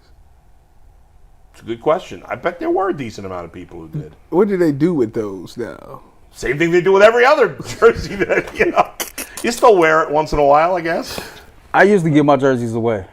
I know. Did you have a Deshaun Watson jersey? No, I didn't. I had the Earl got his own name on it. I got like 3 jerseys with my own name on it, but I had like 5 or 6 other player jerseys, the old style before they switched back to this one. Mm-hmm. As soon as they switched back, I remember I just gave all those other jerseys away. Like I had a lot of friends that had sons. That's cool. Nice I just gift. like giving them away. Yeah. So the only Browns jersey I have is Jim Brown. it was funny. It was Jarvis Landry at the time, Denzel, Baker Mayfield. You gave away Denzel's Myles jersey? Garrett. Wow. Yeah. Damn. No, you just say it like Earl gives back to the people, man. Yeah. Earl. Charitable dude. Yeah. I really guess. I wasn't wearing them no more, so like I wasn't finna just. So you wear other people's jerseys now? Yeah, it depends. Who? It depends. Oh, you wear you got Donovan and I got Evan. Donovan and I got Evan. On the football side, I need a Marshawn You don't want to wear a Lattimore. jersey? What's that? You don't want to wear a jersey?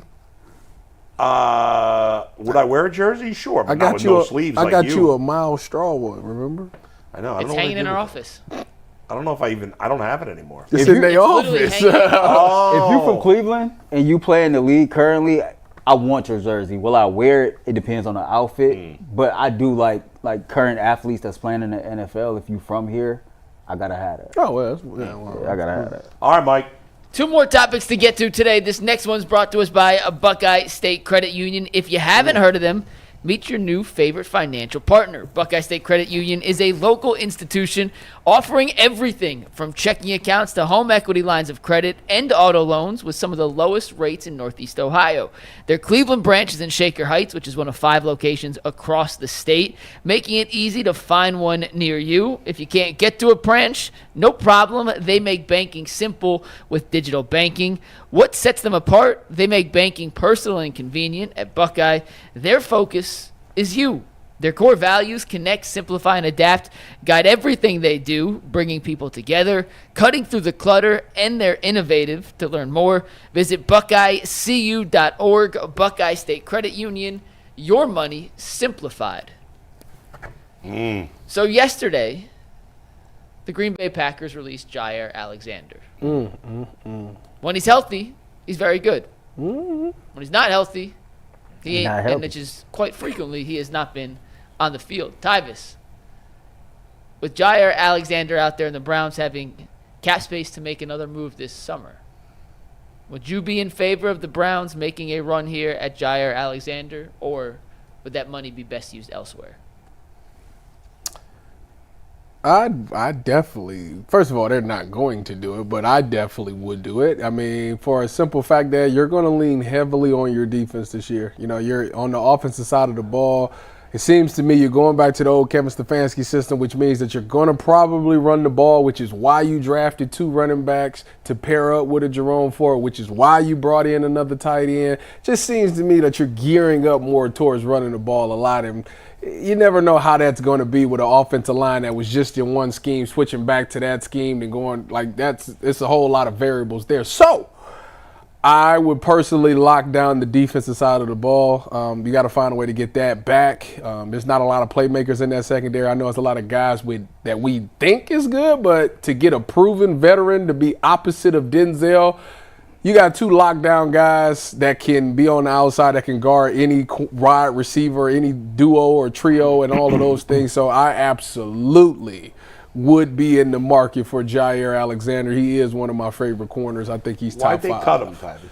Because he was not a deal. Somebody a deal. They couldn't renegotiate the deal. I mean, somebody got to help out Denzel when Martin Emerson is tired, right? Somebody got to come in and sub for my boy. That's the reason they're not going to do tired. it, because they want to give him a fair opportunity. Me and Mike talked about this yesterday. Like, I think Jaire Alexander, like you, he's one of my favorite corners, in the NFL. And when he's healthy, he's a straight up baller. For me, I would do it, even though the Browns are not going to do it, because I want to win.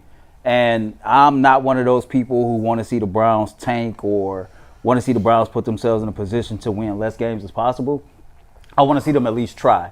And adding a guy like Jaire Alexander, it shows to the fan base that you're at least trying. Mm-hmm. Now, will he be healthy enough to be on the field? I don't know. But a part of why I'm always okay bringing guys here to Cleveland, when you have some injury concerns, it's because we have one of the best hospitals in the entire world right here in Cleveland, Ohio.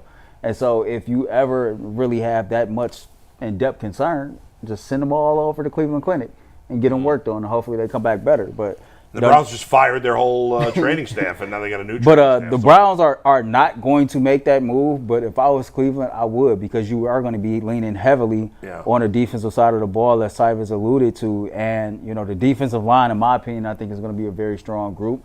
And you want to get that secondary back to a point to where they're respected across the league. When you look at the offensive side of the ball, eventually you're going to have a young guy behind up under center. And that, scoring points was hard last year for that offense. So we'll see. But I don't think the Browns will do it. But if I was the GM, I would consider it. Sure, I'd be interested if I am really trying to win, at least to start the season. Why not? They're not going to do it. Why would he want to come here? Doesn't he want to win? The only way he would do it is if they paying him. Right, but the Browns are not going to pay him the most money. For some odd reason, I feel like Cincinnati or the Baltimore would be good for him. Because I'd love the Bengals to sign up. Speaking of which, the Browns, I think Jermaine Pratt, who the Bengals just cut, could be a better fit for the Browns because they could use. He's a linebacker who. But they got Jordan Hicks. Right, but you need depth, don't you? I mean, he'd be an upgrade over Devin Bush, is what you're saying. Yeah, third. How often do we run three linebackers? Well, not often. He's a tackling machine, and on a good defense, which the Bengals don't have, I think he'd be a more consistent player. But he's more of an old traditional linebacker. Yes. See, the Browns want them. But what's his name? Smaller stature. The new kid is more of an old traditional linebacker. No, they say he moves. He moves around. They say he's big. Like JOK. Yeah. He's an athlete. Yeah. Right, but he's a big guy. Like, in terms of size. Oh, well, I don't think what is he, 220? Schlesinger's 230. He is up there. Isn't that funny? Like, 30 years ago, that would be big for a linebacker. No, you'd be like 250. Is Jordan Hicks teaching Nathaniel Watson how to be the Mike linebacker? He better be. Me and Spencer was talking about that. I remember the Bengals, when they went to their second Super Bowl, had a safety named David Fulcher, who was a great player. I think he was 230. Probably wasn't, but that's my memory. Is that it makes me upset because I'm I was 248 the other day. I'm losing weight, and I can't work out. I got another week until I can work out. Oh yeah, because of your hair? Yeah, I can't sweat. Oh, but what do you mean you can't sweat? If you're out in the heat, you might sweat. That's why I ain't not been out in the heat. Not at all. Got to get the air conditioning pumped. Yep. All right, Mike. Jaire Alexander. One last thing on Jaire, and then we'll move on to our last topic. Yeah, well, I got one other thing real quick. Is he still elite? Yeah, he's a good player. So you think a lot of teams would be interested in it? I do. Josina Anderson said at least 6 teams have already reached out to his representation. For sure. And they expect more in the coming days. As they should. He's top. If he ain't top 5, he definitely top 8. That dude a baller. Yeah. And I like the trash talk. Did she mention any teams? She did not say. She said, I want to see how many teams reach out before I put out the list of teams. That and we got 23 available. MJ changed his number for him. Tell him you said you're welcome. Somebody said. Tyvis, if he were to come here, let's just hypothetically speaking, if he were to sign with Cleveland. You know there's no chances. Would him and Denzel be the best coverage to injury-prone ratio wow. in the NFL for a defensive back? No, would they be the best corner duo? Why you always got to go negative? Mike's very negative right now. Well, they're both injured. You're like Bull with the Guardians. They both. Is it the best cornerback combo in the league if they sign him? Nope. No. Who's better? MJ and Denzel. Oh my God. Cut his mic. I'm sitting here. I'm thinking he about to come with a real answer. Like, what team is he going to say? I'm trying to think. Off the top of my head, I can't really. Well, think about who's the Broncos' number 2 corner. I have no idea. Who are some of the other best corners? Sertan's so good that nobody even know who he is. So PFF did its top 32 cornerback rankings for this season. Alexander was 9, Denzel was 10.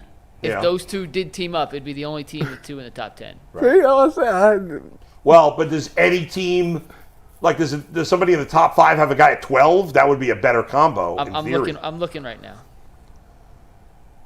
The Eagles have 11-16, so no. No. Who they got? They got the Quinshon DeJean and Quinyon. Well, DeJean, they say he about to go to safety. Not really, Bull. No? All right. Not On paper, it'd be the best cornerback combo in the league. Now, the last time something like this happened, Yeah. where you had like two elite corners like that I won't say the last time, but one that people could probably remember is when Nnamdi went to the Eagles with Asante Samuel. Yeah. And it ruined Yes. Nnamdi. So Yeah. I remember hearing you talk about that because Asante, man, he go get them pick sixes, and so they was staying away from him. Exactly. So the reason Nnamdi failed is they kept because throwing, he was like, wait a minute. The reason Nnamdi failed is because when he was with the Oakland Raiders, he only had to cover for like 2 or 3 seconds. But their defense was so bad that people didn't throw the ball. They just ran the ball because they couldn't stop the run. So he was only getting targeted a few times a game, and it was like quick passes and stuff like that. So when he went to Philly, they wasn't messing with Asante because Asante's pick six. And I told y'all, if you want to be a deadly corner, get the interception. They will not go at you. So they went to the other side of the field. And once the 3 seconds was up, he was used to, I'm going to check you for 3, boom, boom, ball's coming out, I'm going to make the play. When the route went past that, he wasn't used to that, and they was killing him. So I'll translate what you just said is he was a fraud. Pretty much. That's pretty much Players what they know he was a fraud before that? They said Asante Samuel said the first day, I think LaShawn McCoy told the story. He said first day, because he wanted to see. He wanted to see now. They said the tight end, Selleck. He went up against the tight end, I remember him. Selleck. Yeah. Blessed him. Just the guy. Touchdown. Yeah. And he looked over at Asante, and Asante said, I told you to keep watching. Just keep watching. So the team kind of knew, like, he a little iffy. But the front office had no clue. Had no idea. All right, let's get on to our last topic of the day. Bull, give us a little Menu RX info before we get to that. Menu RX, Dr. Jake May and the Menu RX team are there for you. One-on-one counseling, help, advice for weight loss, advice for weight train, weight gain, body shaping, healthy food choices for your particular body type. They do. It's an individual plan. When you try to lose weight or you look for a workout on the internet, there's going to be somebody telling you what to do. They don't know you. They don't know your body. They don't know what works for you. And they do at Menu RX this metabolic testing that will specifically give you the keys to success, whatever you're trying to do. And so I've done the testing, and I've got a long way to go in terms of losing weight. But for many of you who might just want to tighten things up or just know what, you're a workout maven and you want to know, well, what's the best food for me to eat before I work out? They can help. Dr. J cares about it. You're working with doctors and scientists and nutritionists, not some guy who has a home gym and thinks he's a genius on nutrition. So go to menu-rx.com today. That's menu-rx.com. Sign up for any of their programs right now. You might be covered by health insurance. Definitely to use HSA or FSA spending accounts. And if you sign up right now, you'll get a 1-year membership to the Ultimate Cleveland Sports Show absolutely free. So don't wait another minute. Go to menu-rx.com. That's menu-rx.com. Thank you for that, Bull. Our last topic of the day involves a hypothetical trade that Bleacher Report threw out there, and I know what Bull thinks. I know what Earl thinks. I don't know what Tyvis thinks. I'm going to start with Earl on this one. Bleacher Report proposed a trade after news came out that the Falcons were at least open to hearing offers for former first-round pick Kyle Pitts. He's entering the 5th-year option of his contract. He was in the same draft as Greg Newsome. Is it fair to say he's a bust at this point? I do think it's fair to say he's been a bust at this point, yes. Go ahead, Mark. So the trade proposal Bleacher Report put out there was very simple. Kyle Pitts for Greg Newsome, saying that each team would get a look at someone they haven't had in their building entering the final year of their contract in terms of making a determination whether or not they want to keep them around long term. The Falcons need some extra help in the secondary. The Browns don't have a plethora of pass catchers. That was basically their rationale. And Earl, if this deal was on the table for you, Earl the Pearl, general manager of the Cleveland Browns, Atlanta called you and said, we'll give you Kyle Pitts for Greg Newsome, you would say Yes, I'm making that deal for a couple reasons. One, the Cleveland Browns and Kevin Stefanski's traditional system, they run a lot of 12 personnel, and Kevin Stefanski knows how to utilize and get the most out of his tight end position. When you consider the tight end position that the Cleveland Browns have now, we got two tight ends. We got Harold Fanning, we got David Njoku. Now, David Njoku, I believe, Mike, you can check this for me. I believe my man is playing on the last year of his deal, and I'm not sure if he has much guaranteed money on his deal. Who? David Njoku. But Kyle Pitts is also 4 or 5 years younger than David Njoku as well. So to me, I think it's worth the risk and flipping Greg for Pitts because Pitts is very talented. He's young, and when you consider the Cleveland Browns system, I think he can have some success in this system due to the fact that he's been a bust on his rookie deal. If he even was to perform a little bit, hypothetically, 1 year here in Cleveland, re-signing him is not even like you're going to pay him top 10 tight end money, right? And then when you consider the Greg Newsome part of it, I think that the Browns was working on his replacement when they drafted Cam Mitchell as that slot cornerback, right? Okay. So if MJ does his thing, he balls out, you got cornerback 1 and cornerback 2 pretty much locked up. You still got the young cornerback in Harden that they drafted a couple years ago. So to me, I will make this move in a heartbeat because I'm getting rid of a player that I'm not going to re-sign, trying to get some type of return on investment, and I'm just going to bank on Kyle Pitts learning how to ball out and Kevin Stefanski's system, knowing that David Njoku was 4 or 5 years older than him, and his contract is going to be an issue, if not this year, next year. Bull, I want you to go next because I don't know what Tyvis is going to say. But I do know which way you're First of all, the whole conversation is ridiculous because they're not going to trade for him. I don't even know why Bleacher Report would suggest this. They have 2 tight ends already. Nobody trades to have 3 legitimate. Has a team ever had 3 legitimate tight ends in modern football history? I never heard of such a thing. So it just doesn't make any sense. If you're going to trade Greg Newsome, I mean, I get it. In terms of the value of the player, yeah, I mean, Kyle Pitts is worth as much, if not more, than Greg Newsome. So it's not bad value. But if I'm going to trade Greg Newsome and some team like the Falcons is interested, I'd rather get something else than a tight end who's been a bust. I mean, I don't know. Earl said that Stefanski's done a good job with tight ends. I don't really agree with that. I mean, David Njoku had a good stretch with Joe Flacco. Outside of that, he's been just the same mediocre guy he was. I mean, he's fine. Nobody else has really stood out at the position. You just made it a priority draft pick, and Kyle, he might turn out to be good in this offense. Is he gonna make enough of an impact that you'd be willing to commit a long-term deal to him when you already have Harold Fannin in the fold? I doubt it. So I'd rather trade Greg Newsome for a player at another position that I need more. Again, if they did it, would I say bad trade? No, I wouldn't say bad trade. I just don't think it really makes much sense.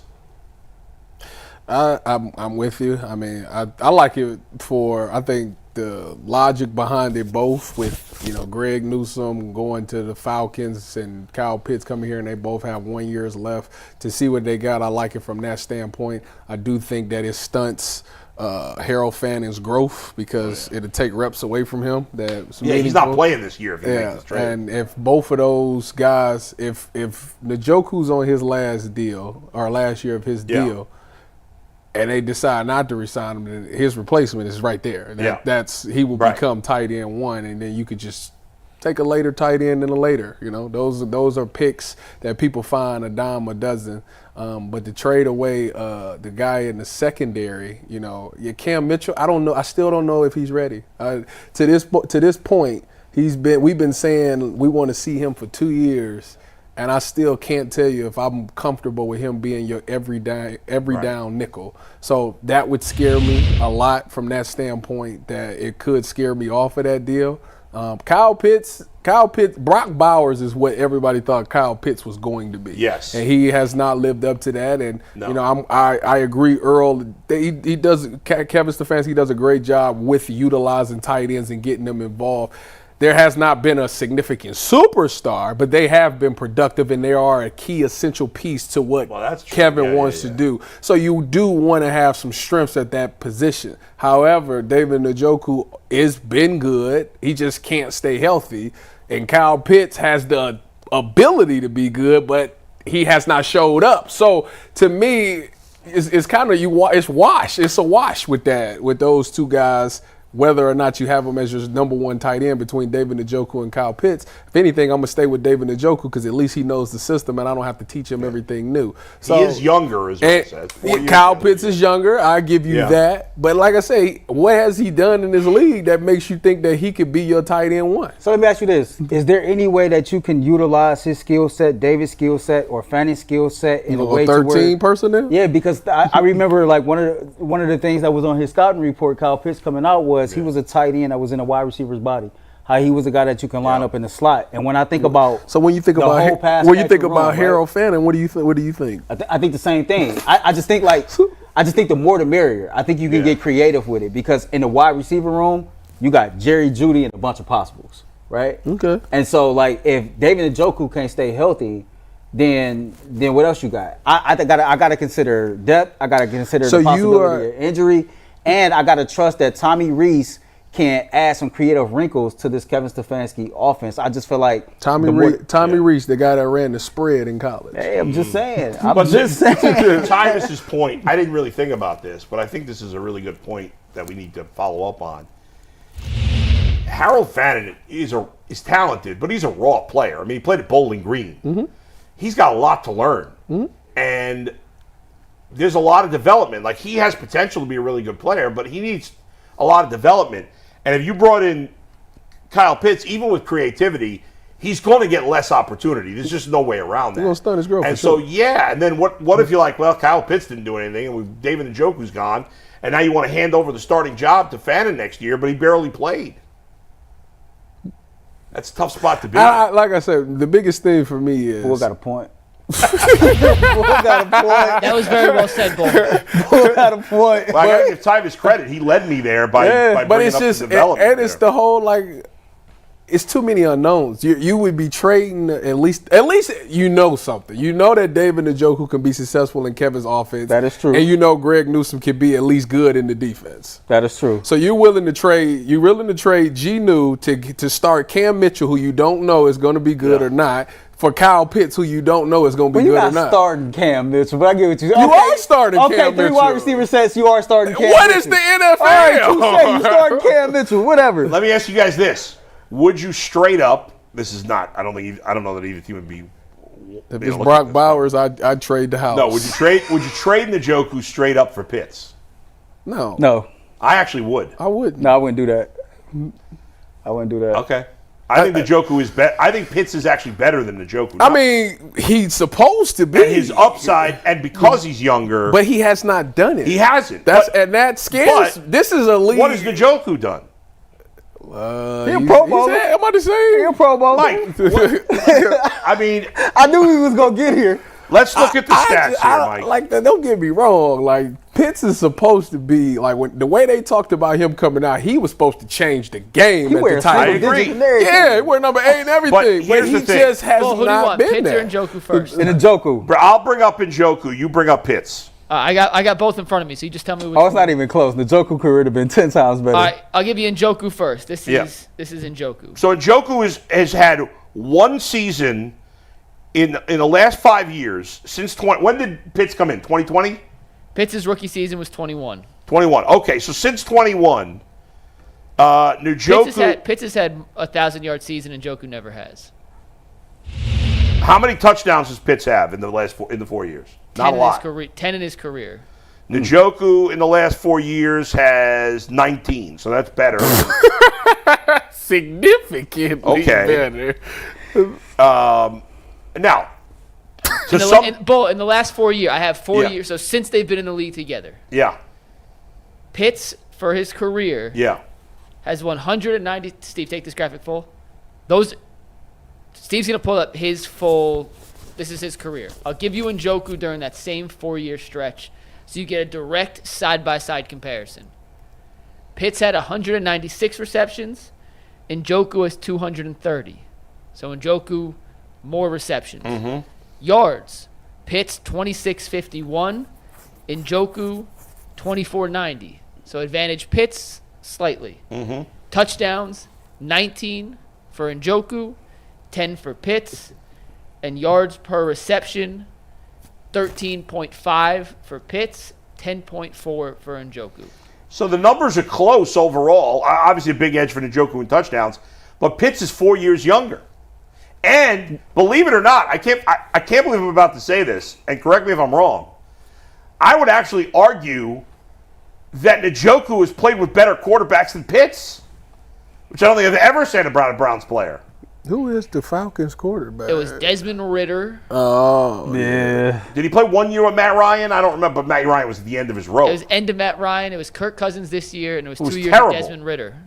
I mean, he what did he do this year? At least Njoku had Baker his first 2 years. You know, That's the fair. first 2 years of this. That's fair. Who, as much as Baker wasn't good that second year, he's better than any of those guys. And then he had Flacco, which is where he put up his best numbers. What's your thoughts on Cam Mitchell? I don't believe in him as a starter. I'm with you. Would you make the trade? Would I trade? Newsom. That right there, Kyle Pitts for Newsom. I guess in the end I would, even though I said it doesn't make any sense. But I'd rather trade Kyle Pitts for David Njoku.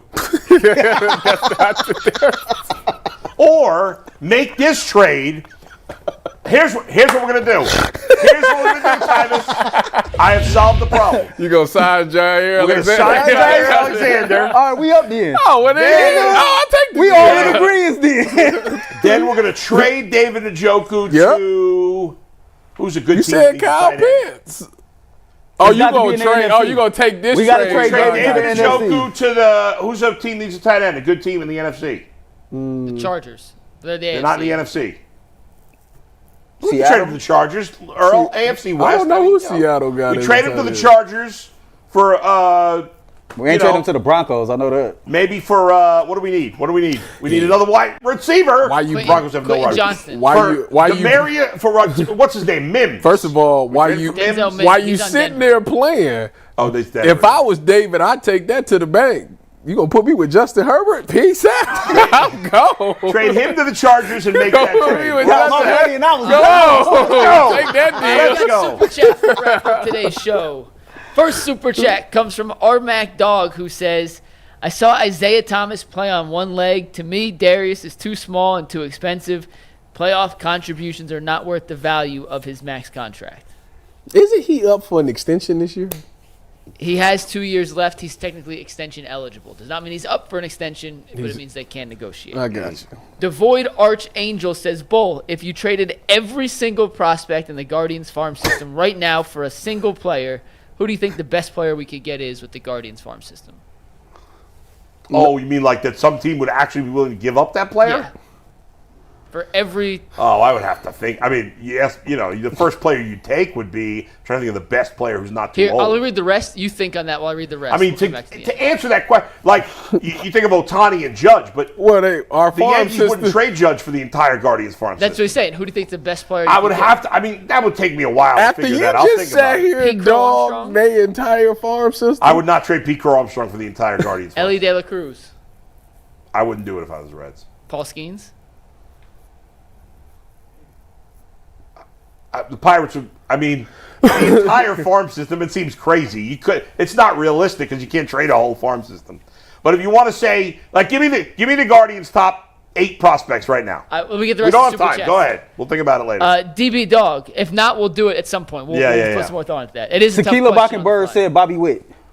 The Royals would not trade. Royals Bobby would not Witt. do that. And he signed to a long contract, so it's not even like they're going to lose him. DB Dog 21 says some players' impacts go beyond the field. Chubb is one of them. He earned the right to finish his career here. Show the young running backs how to handle business. In fairness, he may not have wanted to stay.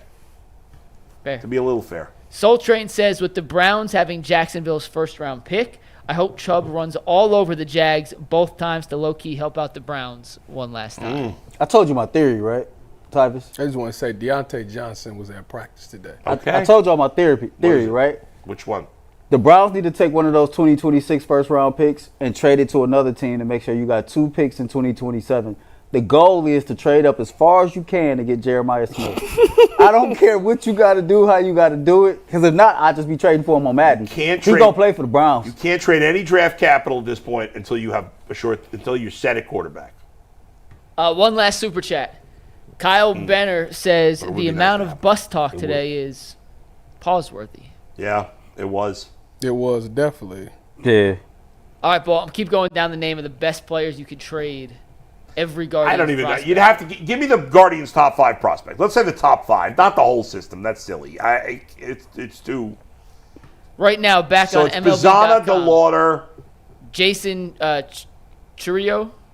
Is it pronounced Jason right? Churio, yeah. Angel Ganeo. Yeah, I can't remember how to pronounce And his name. CJ Kafis. Okay, go ahead. So those 5 guys who's the best player that you can get by trade? The Royals would not trade Witt for those guys. The Reds would not trade De La Cruz for those guys. The Pirates might trade Skeens because they won't be able to sign him. They've claimed they will not trade him. So I'll say Skeens, which would be a no-brainer. And the stupid Guardians wouldn't even make the trade because they won't sign him either. Kyle Tucker. Kyle Tucker's on the final year of his deal. He beat him so fast. Yeah, that was bad. And the Cubs better sign him to an extension. But he's on the final year of his deal. The Guardians wouldn't do it. See you in overtime. A rookie Later. quarterback just got sacked by 95. He'd have got killed. Peace. He'd have got killed.